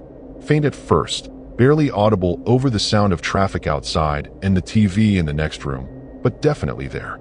Voices calling out from somewhere beyond my window. Not my daughter's voice this time. These were different voices, multiple voices, overlapping and echoing. Help us, please help us. We're lost. We can't find our way. Please someone help us.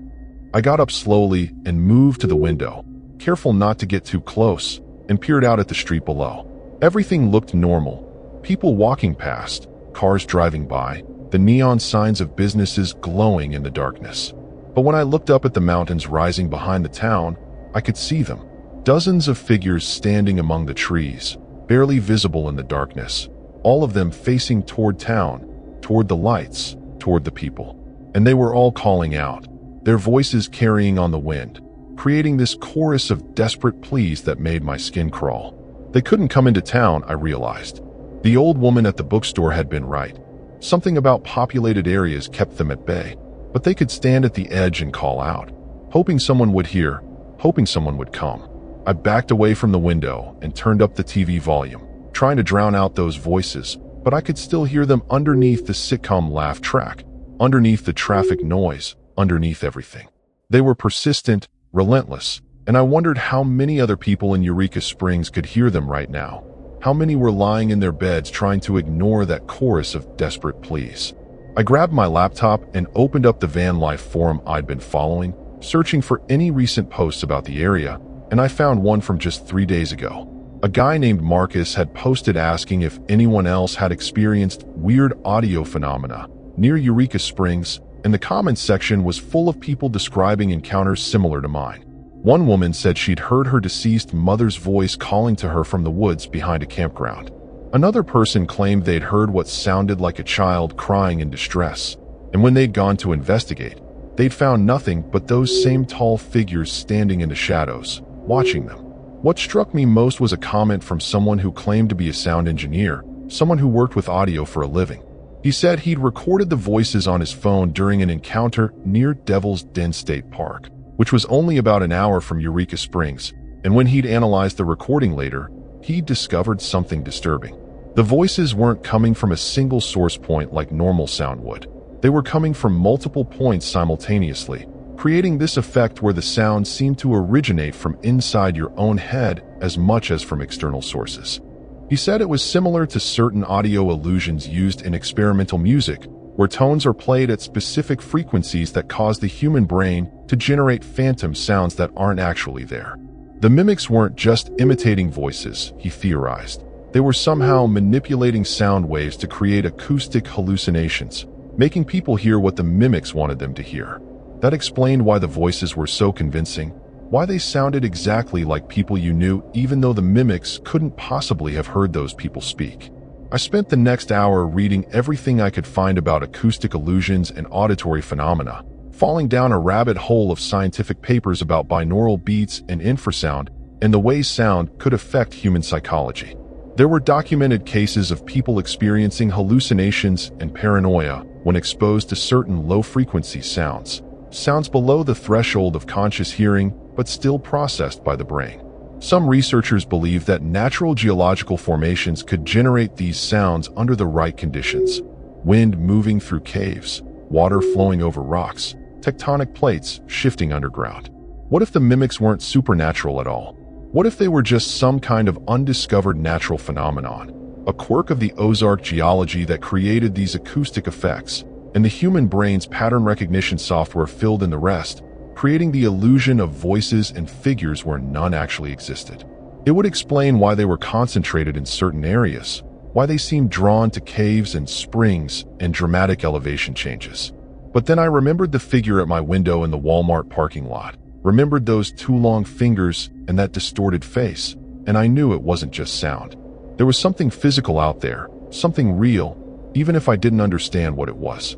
The voices outside had finally stopped around midnight, and I managed to get a few hours of fitful sleep before my alarm went off at 7. I'd made a decision during the night. I was leaving Eureka Springs today, heading back to Memphis or maybe down to Hot Springs, somewhere far from these mountains and their hollow speakers. I packed up my stuff from the motel room, loaded everything back into my van, and stopped at a local diner for breakfast before hitting the road. The waitress was friendly, probably in her early 20s, with a name tag that said Crystal, and when she brought my coffee, she noticed I had one of the folklore books from the occult bookstore sitting on the table. "You interested in the local legends?" she asked, topping off my cup. I nodded. "Just doing some reading before I head out of town. I'm a writer," I lied, not wanting to explain my real experiences. "Working on a book about Ozark folklore." Her expression changed, became more serious. "My cousin went missing 2 years ago," she said quietly, glancing around to make sure no other customers were listening. "He was hiking with some friends up near Beaver Lake, and they got separated somehow. His friends said they heard him calling for help, heard his voice coming from deeper in the woods, and they followed it for maybe 20 minutes before they realized the voice wasn't moving. It was just circling them, always staying just out of sight. When they finally gave up and went back to their car, my cousin wasn't there. Search and rescue looked for him for 3 weeks, had helicopters and dogs and volunteers combing every inch of those woods. Never found a trace of him. Not his backpack, not his phone, nothing. Like he just vanished into thin air. She refilled another customer's coffee, then came back to my table. The official report said he probably fell into a ravine or a sinkhole, that the terrain out there is dangerous and easy to get turned around in. But his friends swear they heard him calling for help long after he should have been out of earshot, and they said the voice led them in circles, like something was playing with them. My family doesn't like to talk about it, doesn't like to acknowledge what might have really happened, but I know. I grew up here. I've heard the stories my whole life. The mountains took him, and whatever's out there is probably still using his voice, still calling out, still trying to lure more people in. She wiped at her eyes quickly. So if you're writing about this stuff, maybe you could warn people. Tell them not to go into those woods alone. Tell them not to trust the voices, no matter how real they sound. My cousin was experienced. He knew these mountains, and it still got him. Imagine what it could do to tourists who don't know any better. I paid for my breakfast and left her a generous tip, then sat in my van in the parking lot trying to process what she'd told me. How many people had the mimics taken over the years? How many missing persons cases in this area were attributed to getting lost or having accidents when the real cause was something much stranger? I pulled up a map on my phone, plotting my route back to Memphis, and noticed that the most direct path would take me south on Highway 23, which ran right through the heart of the Ozark National Forest. The alternative was to backtrack west, add an extra 2 hours to my trip, but stay on major highways through more populated areas. I sat there for a long moment, weighing my options, and finally decided to take the direct route. It was daytime, the sun was shining, and I'd be on a well-traveled highway the whole time. What could possibly happen? I started the van and headed south, following the GPS directions, and for the first hour, everything was fine. The scenery was beautiful. Rolling mountains covered in fall foliage, occasional glimpses of valleys and streams, the kind of picturesque drive that made you understand why people love the Ozarks. But as I got deeper into the national forest, farther from any towns or services, I started noticing something odd. My radio kept cutting out, even though I had it set to a local station that should have had strong signal in this area. It would fade to static for a few seconds, then come back, then fade again. At first I thought it was just interference from the mountains, but then I noticed a pattern. Every time the radio cut out, I'd hear faint voices in the static, voices that sounded almost like they were trying to form words, but couldn't quite manage it. I turned the radio off, and the van was silent except for the sound of the engine and the tires on asphalt. That's when I heard the tapping. It was coming from inside the van this time, from somewhere in the back where all my storage bins and camping gear were stacked. Tap, tap, tap. Pause. Tap, tap, tap. That same rhythmic pattern I'd heard under my van that first night at Beaver Lake. I glanced in the rearview mirror, trying to see if something had come loose and was bouncing around, but I couldn't see anything obviously wrong. The tapping continued, steady and insistent, and now I could hear something else underneath it.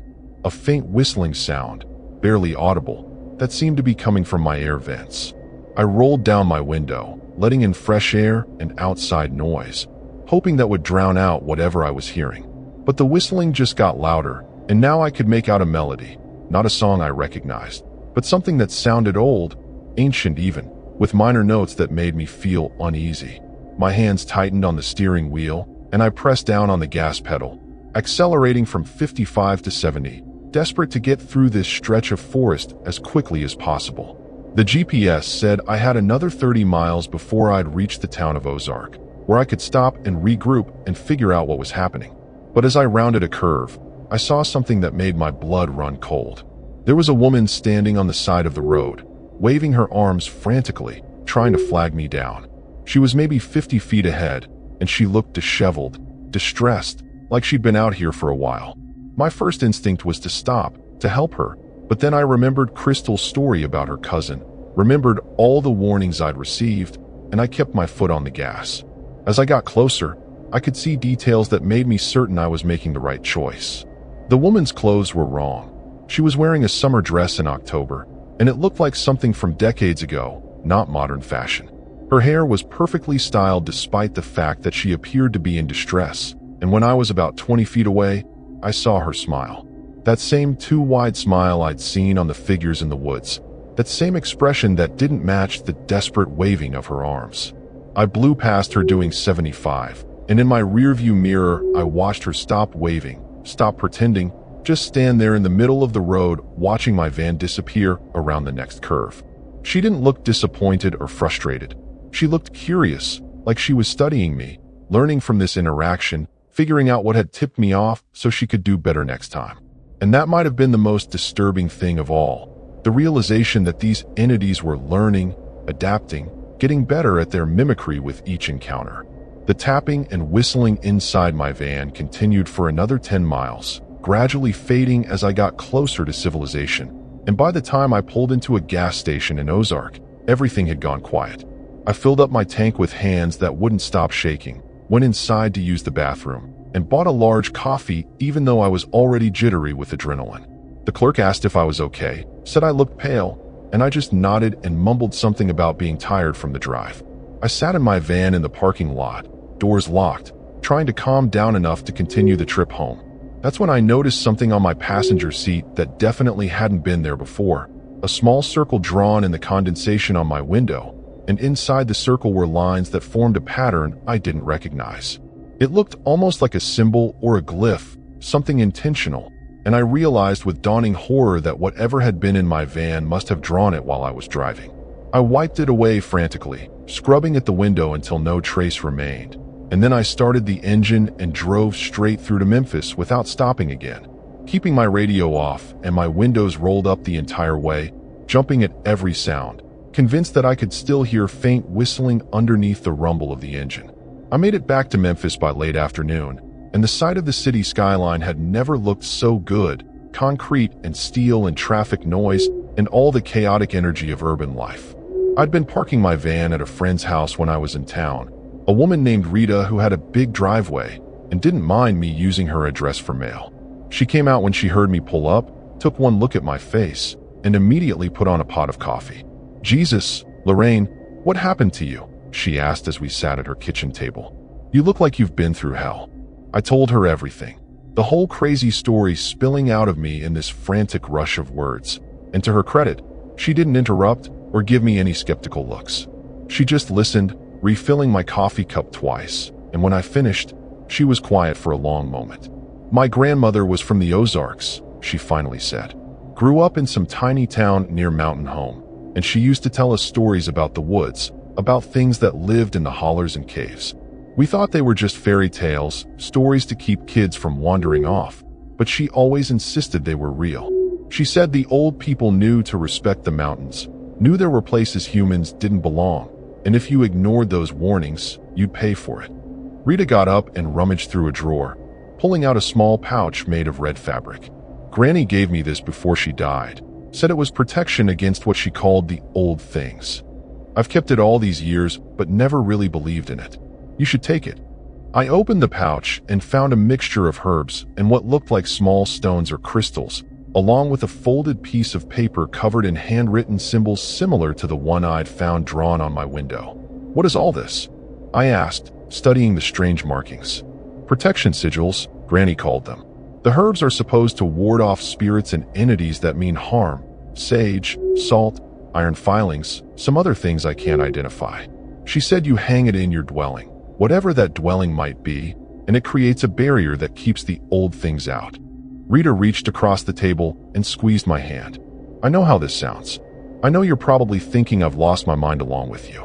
But after what you've just told me, after seeing how shaken up you are, I believe something happened to you out there.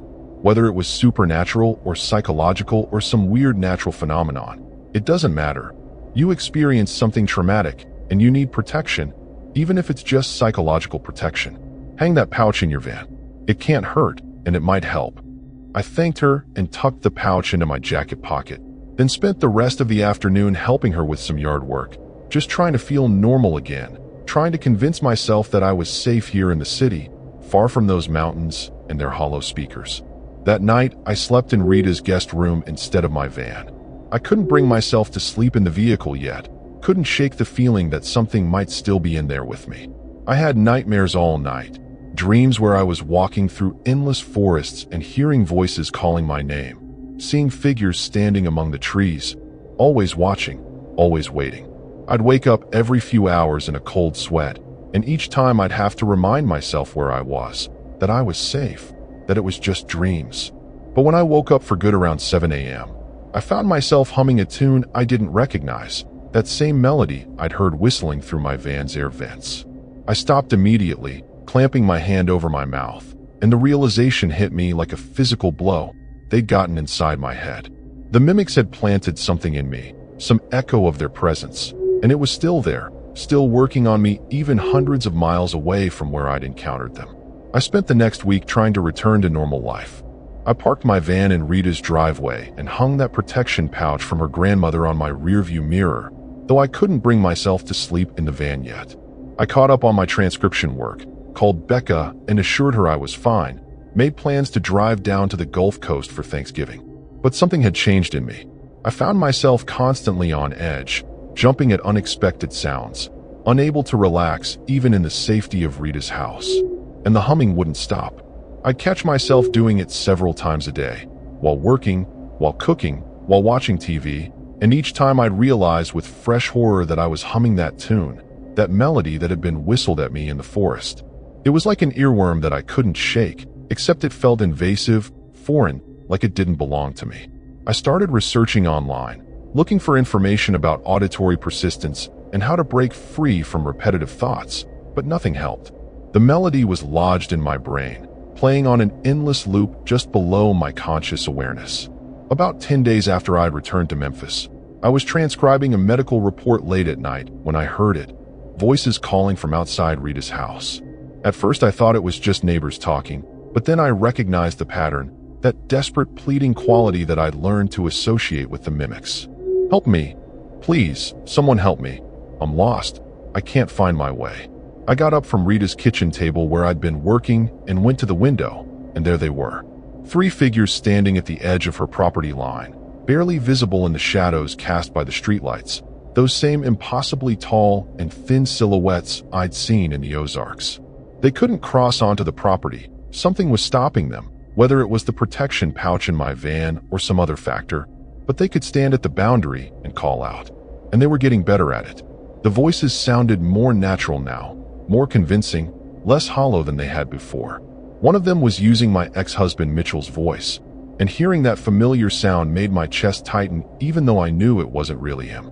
I closed the curtains and went to wake up Rita, but when I got to her bedroom door, I heard her humming that same tune. She was asleep, humming in her sleep, and I stood there in her hallway feeling my world tilt sideways. I hadn't told her about the melody, hadn't hummed it around her, but somehow it had transferred to her anyway, spreading like a virus through simple proximity. The mimics weren't just using voices anymore. They were using sound itself as a vector, planting their presence in people's minds and letting it propagate from person to person. I thought about everyone I'd interacted with since returning to Memphis.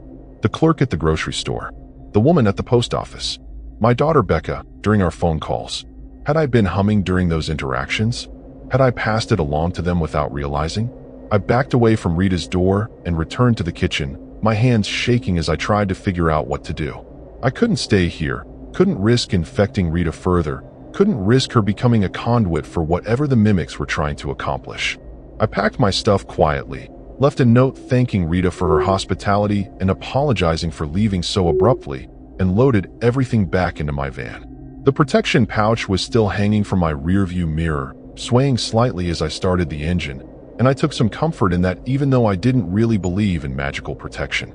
I drove south out of Memphis with no real destination in mind, just needing to be in motion, needing to be away from people I might infect with this auditory parasite. Around 3 a.m., I pulled into a rest stop on Interstate 55, parked in a well-lit spot surrounded by semi-trucks, and tried to get some sleep. But the moment I closed my eyes, I heard them. The voices were inside my head now, not outside. Dozens of them overlapping and echoing, all calling out in different tones and pitches. Help us, find us, come back to us. We're waiting, we're always waiting. You can't escape. You belong to us now. You heard us, and we heard you, and now we're connected forever." I sat up gasping, tears streaming down my face, and I realized they were right. I couldn't escape. By hearing them, by listening to their calls even for a moment, I'd created a connection that worked both ways. They could reach me anywhere now, could plant their sounds in my mind, could use me as a relay to reach others. The next morning, I made a decision that would have seemed insane a few weeks ago, but now felt like the only logical choice. I had to go back to the Ozarks. I had to find the source of the mimics, understand what they really were and what they wanted, and figure out how to break the connection they'd established with me. I couldn't keep running, couldn't keep spreading their influence to everyone I encountered, couldn't keep living in this state of constant terror and paranoia.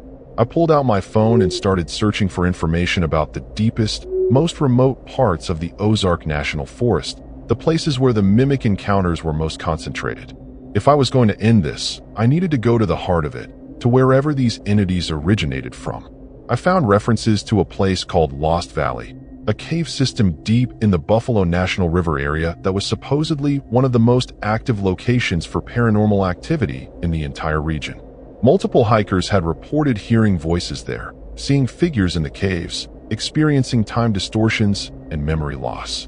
It was dangerous, isolated, and exactly where I needed to go.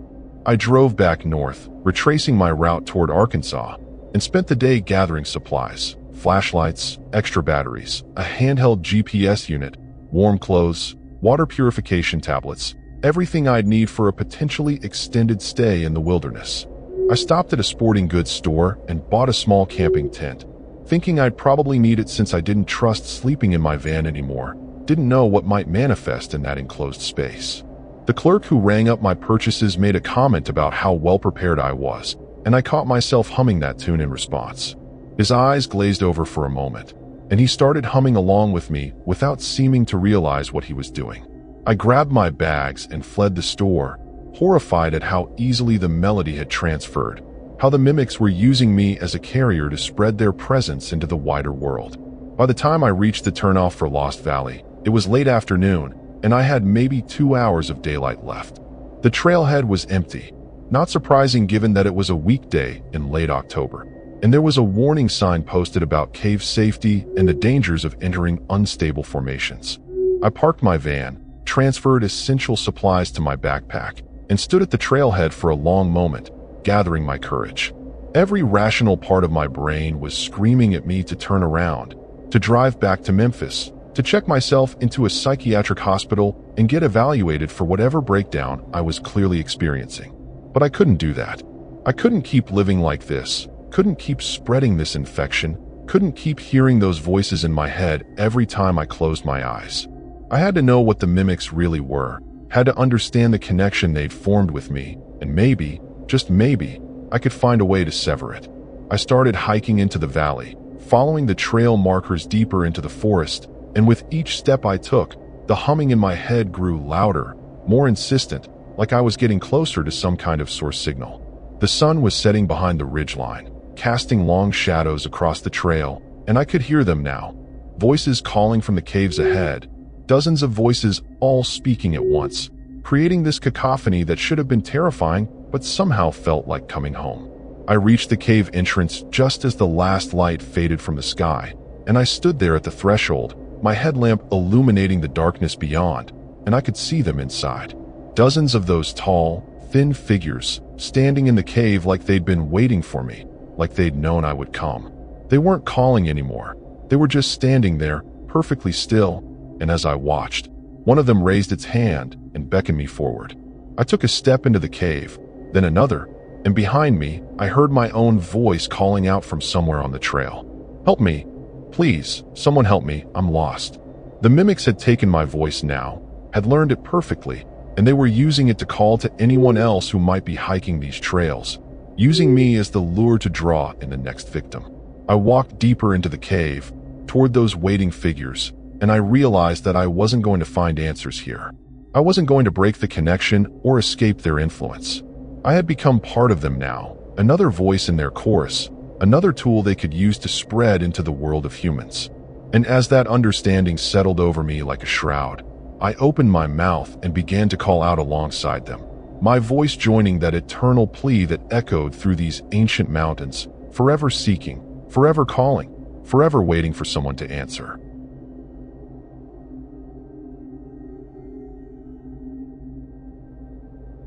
My name is Garrett Mulhouse. I'm 43 years old, and I live in Tulsa, Oklahoma, about 2.5 hours north of where this whole thing went down. I've been doing the van life thing for about 3 years now, ever since my divorce finalized and I realized I didn't want to be tied to any one place anymore. My setup's pretty simple. A 2018 Ford Transit that I converted myself, solar panels on top, a little bed in the back, some storage, a camp stove. Nothing fancy, but it's mine. I've been traveling through Arkansas for about a week, hitting different spots, trying to find those hidden places where you can park overnight without anyone hassling you. That's how I ended up in Eureka Springs, this weird little tourist town tucked into the Ozarks, all Victorian houses and narrow streets that twist like a snake's back.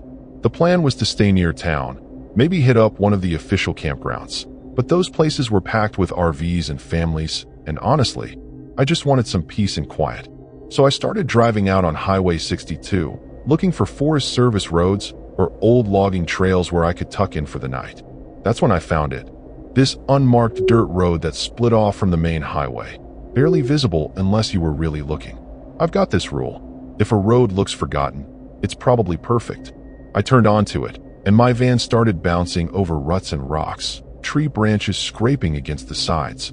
The road went on for maybe 2 miles, getting narrower and darker as the canopy closed in overhead. Eventually, I came to a small clearing, just big enough to park, surrounded by thick oak and pine trees. It was perfect, isolated, quiet, and the kind of place where nobody would bother me. I pulled in around 7 in the evening, right as the sun was starting to dip below the ridge. The light in the Ozarks is different than anywhere else I've been. It's got this golden, almost sickly quality to it, like everything's being filtered through old amber. I stepped out to stretch my legs, and the first thing I noticed was how quiet it was. And I don't mean peaceful quiet, I mean disturbing quiet. No birds, no insects, nothing. Just this heavy silence that pressed against my ears like I'd gone underwater. I chalked it up to the time of year, late October, figured maybe the wildlife was just settling in for the night. I walked around the clearing, checked my phone, no service, obviously, and then started setting up for the evening. I've got a little routine. Boil some water for coffee, cook something simple on the camp stove, maybe read a book or listen to a podcast I'd downloaded earlier. By the time I finished eating, it was full dark. And I mean pitch black.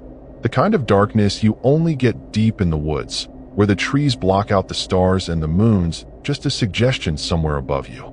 I climbed into the back of the van, locked the doors, something I always do, even though I'm not usually the paranoid type, and settled into my sleeping bag. That's when I heard it for the first time. A whistle. Not like someone calling a dog or trying to get your attention, but this long, low, almost musical note that seemed to come from everywhere and nowhere at once. It started soft, so soft I thought maybe I was imagining it, but then it got louder, clearer. It was moving, too, circling around the van, maybe 50 feet out in the trees. My first thought was that it was another person, maybe someone screwing with me, but something about the sound felt wrong. It was too controlled, too deliberate, like whoever, or whatever, was making it knew exactly what they were doing. I sat up in my sleeping bag, heart already starting to pound, and listened. The whistling would go for maybe 10 seconds, then stop completely.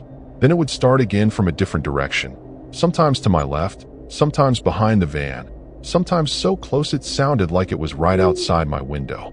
I grabbed my flashlight and shone it through the back windows, sweeping the beam across the trees.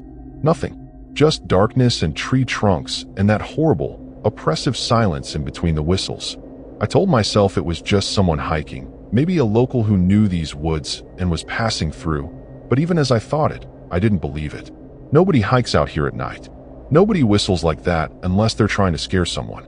And the scary part, the part that really got under my skin, was that it was working. After about 20 minutes, the whistling stopped. Just like that. 1 second it was circling the van, getting closer, and the next second there was nothing. I waited, barely breathing, straining to hear anything. My hand was cramping from gripping the flashlight so hard. I checked my watch. It was 9:47 p.m. I remember thinking, okay, it's over, whatever that was, it's done now. But I couldn't shake this feeling, this deep, gut-level certainty that something was out there in the dark, watching me, waiting. I didn't sleep at all that night. I just sat there in my sleeping bag, flashlight in one hand, my little folding knife in the other, listening to the silence and wondering what the hell I'd stumbled into. And the disturbing thing was, I had no idea that the whistling was just the beginning. I must have dozed off sometime around dawn because I woke up to sunlight streaming through the van windows and my neck kinked at this awful angle. For a few seconds, I forgot where I was, forgot about the whistling, forgot about the fear, and then it all came rushing back. I sat up fast, looked around, and everything seemed normal. Just trees, just my van, just an ordinary clearing in the Arkansas woods. I unlocked the door and stepped outside, half expecting to find footprints or some sign of what had been out there, but there was nothing. The ground was covered in fallen leaves and pine needles, too disturbed by my own walking around the night before to show any clear tracks. I walked the perimeter of the clearing anyway, checking for anything unusual, broken branches, disturbed earth, I don't know what exactly. But it all looked undisturbed, which somehow made me feel worse rather than better. I fired up my camp stove and made coffee, trying to convince myself that I'd overreacted. Maybe it was just wind through the trees making weird sounds, or some animal I wasn't familiar with. But I've spent enough nights in the wilderness to know what wind sounds like, what animals sound like, and that whistling was neither. It was deliberate, intelligent, and it had been circling me like a predator sizing up prey. I was pouring my second cup when I heard a vehicle approaching on the dirt road.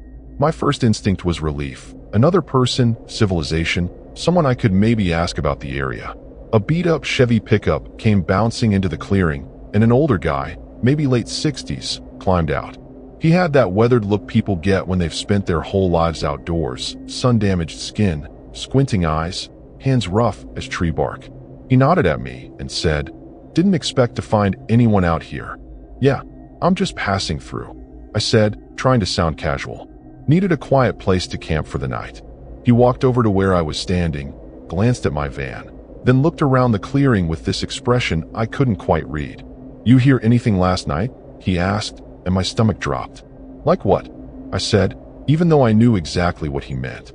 He scratched his jaw and said, "Whistling. Long, low notes. Moves around." I felt my mouth go dry. "Yeah," I admitted. "Yeah, I heard it. What the hell was that?"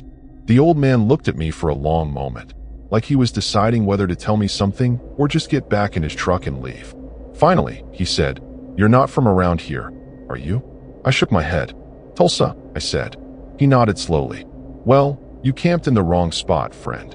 He told me his name was Vernon, and he'd lived in these mountains his whole life. His family'd been here for generations, long before Eureka Springs became a tourist town, back when it was just Cherokee land and a few scattered homesteads. "There's things in these woods that don't get talked about much," he said. "Old things. Things that were here before us and'll be here after we're gone." I wanted to laugh, to write him off as some superstitious local trying to spook the outsider, but the look on his face stopped me. He was serious. Dead serious. He explained that the whistling I'd heard was something folks around here called the caller, an entity tied to old Ozark folklore that goes back further than anyone can remember. Some people said it was a spirit, others said it was something that slipped through from somewhere else, but everyone agreed on one thing. If you heard it whistle, you needed to leave immediately. "Why?" I asked, and Vernon looked uncomfortable, like he didn't want to say the next part out loud. "Because it's not just whistling to whistle," he said. "It's calling, trying to get you to respond, to follow, to come out into the woods. And if you do," he trailed off, shook his head. "People who follow that sound don't come back the same, if they come back at all." He told me about a hiker back in 2003 who'd been camping near here, heard the whistling, and walked out into the forest to investigate. They found him 3 days later, about 5 miles from his campsite, sitting against a tree with his eyes wide open. He was alive, technically, but he couldn't speak, couldn't react to anything. They took him to a hospital in Fayetteville, ran every test they could think of, but there was nothing physically wrong with him. He just sat there, staring at nothing, until he died 6 months later. Vernon said there were other stories, too. Older ones, worse ones, but he didn't elaborate. I stood there holding my coffee cup, trying to process what he was telling me. Part of me wanted to dismiss it all as local legend, the kind of creepy campfire story every rural area has. But I'd heard that whistling. I'd felt the wrongness of it, the way it had circled my van like something intelligent and hungry. So what do? I asked. Vernon looked at my van, then back at me. You leave, he said simply. Right now? Don't come back to this spot. Don't camp anywhere off Highway 62 again. Stick to the official campgrounds where there's people around. He started walking back to his truck, then paused. And whatever you do, he said, turning to look at me one more time. If you hear that whistling again, don't go outside. Don't respond to it. Don't even look out your windows. Just stay inside and wait for daylight. Then he climbed into his truck and drove off, leaving me standing there in the clearing with this horrible, creeping dread settling into my bones. I should have listened to Vernon. I should have packed up right then, driven back to the highway, found a Walmart parking lot or a rest stop, anywhere with lights and people. But I didn't. Maybe it was stubbornness, or maybe some stupid part of me needed to prove that I wasn't going to be scared off by local folklore and an old man's warnings. I told myself I'd stay one more night, that lightning doesn't strike twice, that whatever had been out there was probably long gone. So I spent the day in Eureka Springs, walking around the town, checking out the weird little shops and Victorian architecture, trying to distract myself. The whole time, though, I couldn't stop thinking about what Vernon had said. The caller. People who follow that sound don't come back the same. By the time evening rolled around and I was driving back toward that dirt road, my hands were sweating on the steering wheel. I pulled into the same clearing around 6:30, earlier than the night before, telling myself that maybe if I got settled before dark, it wouldn't be so bad. The sun was still up, casting those long shadows through the trees, and I went through my usual routine, made dinner, boiled water, tried to act like everything was normal. But my heart was racing the whole time, and I kept glancing at the tree line, looking for movement, for anything out of place. When darkness finally came, it felt heavier than before, more oppressive, like the forest itself was pressing in on the clearing. I climbed into the van earlier than usual, around 8 o'clock, and locked every door and window. Then I just sat there in my sleeping bag, flashlight within reach, waiting. The silence was unbearable, thick and suffocating, broken only by the sound of my own breathing. The whistling started at 9:23 p.m. I know because I was staring at my watch when I heard that first low note drift through the darkness. My whole body went rigid. It was the same as before, that long, musical tone that seemed to come from everywhere at once. But this time it was closer, maybe only 30 feet from the van, and it sounded different somehow. More insistent, more demanding. It circled the clearing just like before, moving from tree to tree, and I sat there frozen, remembering Vernon's warning. Don't go outside. Don't respond. Don't even look out your windows. But God, it was hard not to look. Every instinct in my body was screaming at me to see what was out there, to identify the threat, to do something other than just sit in the dark like prey waiting to be caught. Then something changed. The whistling stopped moving and held position directly behind the van. I could feel it there, could sense its presence even through the metal walls, and then it started doing something new. It was mimicking sounds. First, it whistled a perfect imitation of a car alarm, that distinctive chirp-chirp you hear in parking lots. Then it switched to a phone ringing, that old-fashioned ringtone that nobody uses anymore. Then it made this sound like a woman laughing, high and bright, but wrong somehow, like the pitch was just slightly off. My skin was crawling. This thing, whatever it was showing me what it could do. It was demonstrating its abilities like some kind of horrifying audition. And the scary part was, I could tell it was intelligent. This wasn't just some mindless creature making noise. It was communicating, playing with me, trying to get a reaction. I grabbed my phone, thinking maybe I could record this, maybe I could prove what was happening, but my hands were shaking so badly I nearly dropped it. I managed to open the voice recorder app and hit record, and that's when the whistling changed again. It became words. Not clear words, not exactly, but syllables and sounds that were close enough to human speech that I could almost understand them. Gar-r-r. It called, drawing out the sounds. Gar-r-r-et. It was saying my name. Or trying to. My blood turned to ice. How the hell did it know my name? I hadn't told anyone out here except Vernon, and he was miles away. Unless it had been listening. Unless it had heard me talking to myself earlier, heard me on a phone call days ago, heard something. The whistling voice kept repeating it, getting clearer each time. Garrett, Garrett, come out, Garrett. I don't know how long I sat there listening to that thing call my name. It felt like hours, but when I checked my watch, only 20 minutes had passed. The voice was getting more insistent, more demanding, and I could hear something else underneath it now, a kind of clicking sound, like teeth chattering or bones tapping together. Then the van started rocking, just slightly at first, like someone was leaning against it, but then harder, more violent, like something was trying to tip it over. I braced myself against the walls, heart hammering so hard I thought it might explode, and that's when I made the biggest mistake of my life. I looked out the window, just for a second, just a quick glance to see what was doing this. And I saw it, standing maybe 10 feet from the van, barely visible in the moonlight that filtered through the trees, was a shape. Tall, impossibly tall, at least 7 or 8 feet, and thin, with limbs that seemed too long for its body. But the worst part, the part that's burned into my brain and probably will be until the day I die, was that it was looking right back at me. The second our eyes met, and I use that term loosely because I'm not even sure it had eyes in the traditional sense, just these dark hollows in what should have been a face. The whistling stopped.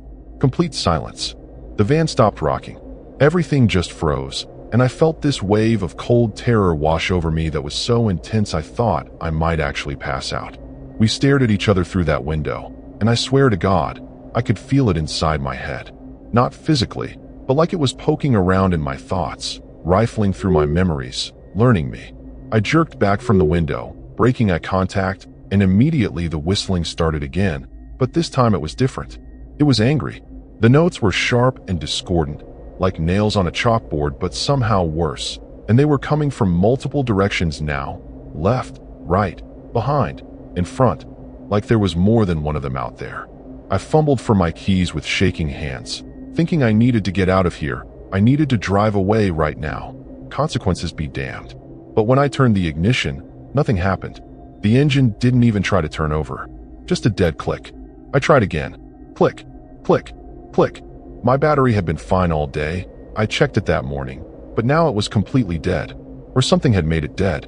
The whistling grew louder, more frenzied, and I could hear movement in the trees, branches snapping, leaves rustling, that horrible clicking sound getting closer. I grabbed my flashlight and shone it out the windows in every direction, and that's when I saw them.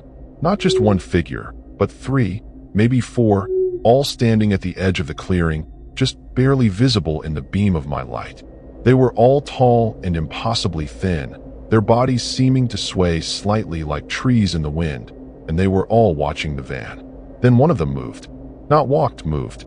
It glided forward in this fluid, unnatural way, covering the distance between the tree line and my van in seconds. It pressed itself against the driver's side window, and I could see it more clearly now. Its skin, if you could call it that, was gray and textured like bark, and those hollow spaces where eyes should be were deeper than they had any right to be, like looking into wells that went down forever.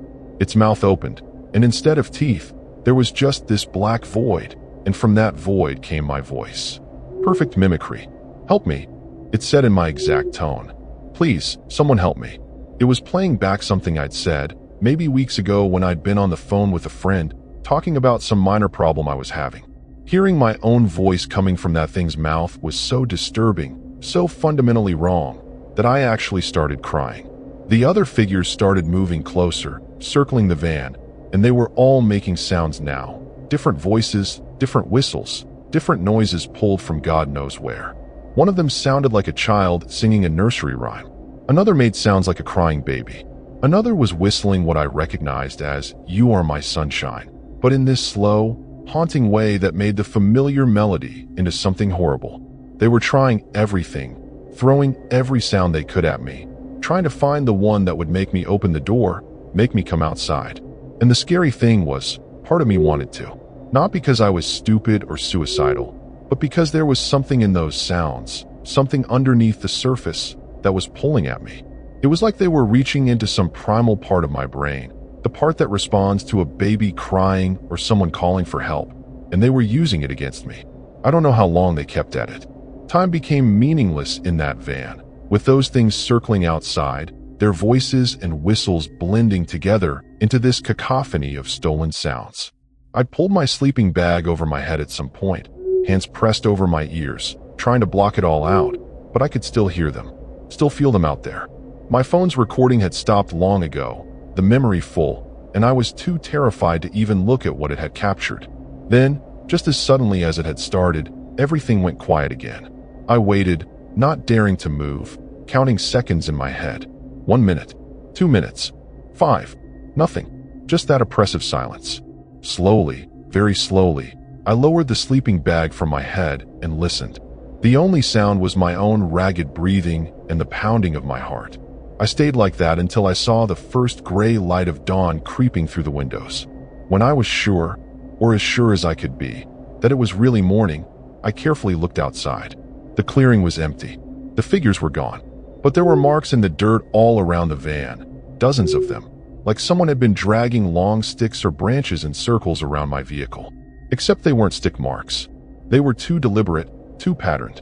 They looked almost like symbols or writing in some language I couldn't understand.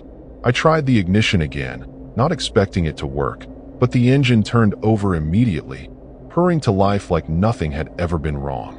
My hands were still shaking as I put the van in gear and started driving out of that clearing, bouncing over the rutted road, branches scraping the sides. I didn't look in the rearview mirror. I didn't want to see if anything was standing there watching me leave. All I wanted was to get back to the highway, back to civilization, back to somewhere those things couldn't follow. I drove straight through to Tulsa without stopping except for gas, and even then I made sure it was at busy truck stops with lots of people around. Every time I closed my eyes, I saw those figures standing at the edge of the clearing, heard my own voice coming from that thing's mouth.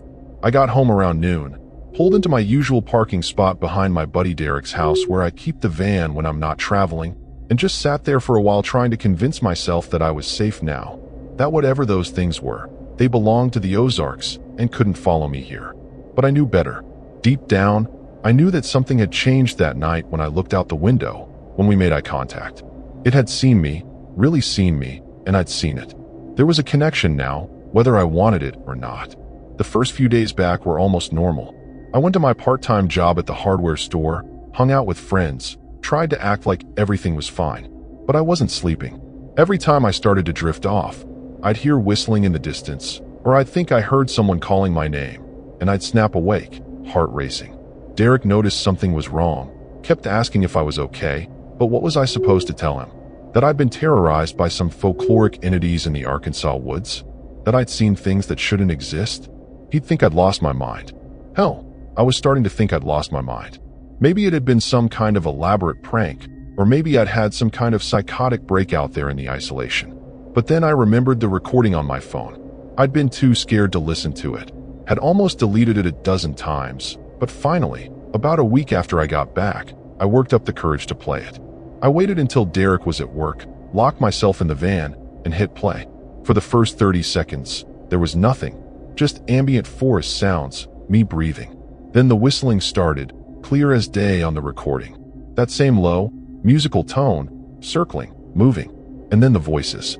All of them. The mimic car alarm, the phone ringing, the woman's laugh, and finally, unmistakably, that thing saying my name. Garrett. Garrett. Come out, Garrett. I listened to the whole 27 minutes of recording, and by the end, I was shaking again. It was real. It had all been real. I had proof now, but that proof didn't make me feel any better. If anything, it made everything worse because it meant those things actually existed, and they knew who I was. That night, I heard the whistling outside Derek's house. It was faint, distant, coming from the direction of the nearby park, but it was unmistakable. That same pattern, that same tone. I grabbed my phone and looked at the time, 9:23 p.m. The exact same time it had started in the clearing. My blood ran cold. I went to the window and looked out into the dark street, and at first I didn't see anything. Then I caught movement near the streetlight at the corner. Something tall and thin, standing in the shadows, just at the edge of the light. It was swaying slightly, like it was being blown by wind, but the air was perfectly still. I jerked back from the window, my mind racing. It had followed me. Somehow, impossibly, it had followed me 2.5 hours from the Ozarks to Tulsa. Or maybe, and this thought was even worse, Maybe there were more of them. Maybe they weren't confined to the Arkansas woods. Maybe they were everywhere, and I'd just never noticed them before. The whistling continued for about an hour, always staying distant, always just on the edge of hearing. I texted Derek, told him I wasn't feeling well and was going to crash early, locked myself in the van, and waited. Around midnight, my phone buzzed with a text from an unknown number. I stared at it for a long moment before opening it. The message was just 3 words. "We see you." I dropped the phone like it had burned me. They couldn't text. That was impossible. They were creatures, entities, whatever. They didn't use cell phones. Unless they'd learned. Unless they were adapting. I picked up the phone again with shaking hands and blocked the number, but 2 minutes later, another text came through from a different number. "Come back, Garrett." Then another from another number. "You looked at us." And another. "You belong to us now." The texts kept coming, one after another, from different numbers, all saying variations of the same thing. I didn't sleep that night either. I just sat in the van, lights on, phone in my hand, watching those messages pile up. By morning, I had over 300 texts from different numbers, all saying similar things, all calling to me, demanding I return to the woods. When Derek came out to check on me around 7 a.m., I was sitting in the driver's seat, packed and ready to go. "Where are you headed?" he asked, and I told him I didn't know yet. "Somewhere far from here, maybe out west toward New Mexico or Arizona." He looked worried, said I seemed really off, that maybe I should see someone. I told him I'd be fine, that I just needed to clear my head. But that was a lie. I wasn't fine, and I wasn't going to be fine. Those things had marked me somehow, claimed me, and I knew with absolute certainty that no matter where I went, no matter how far I drove, I'd hear that whistling again. Maybe not tonight, maybe not tomorrow, but soon. Because when you look into the darkness and the darkness looks back, you can never really escape it. You just carry it with you, waiting for the moment it decides to call you home. And as I pulled out of Derek's driveway and headed for the highway, I could already hear it starting again, soft and distant, but getting closer. Always getting closer.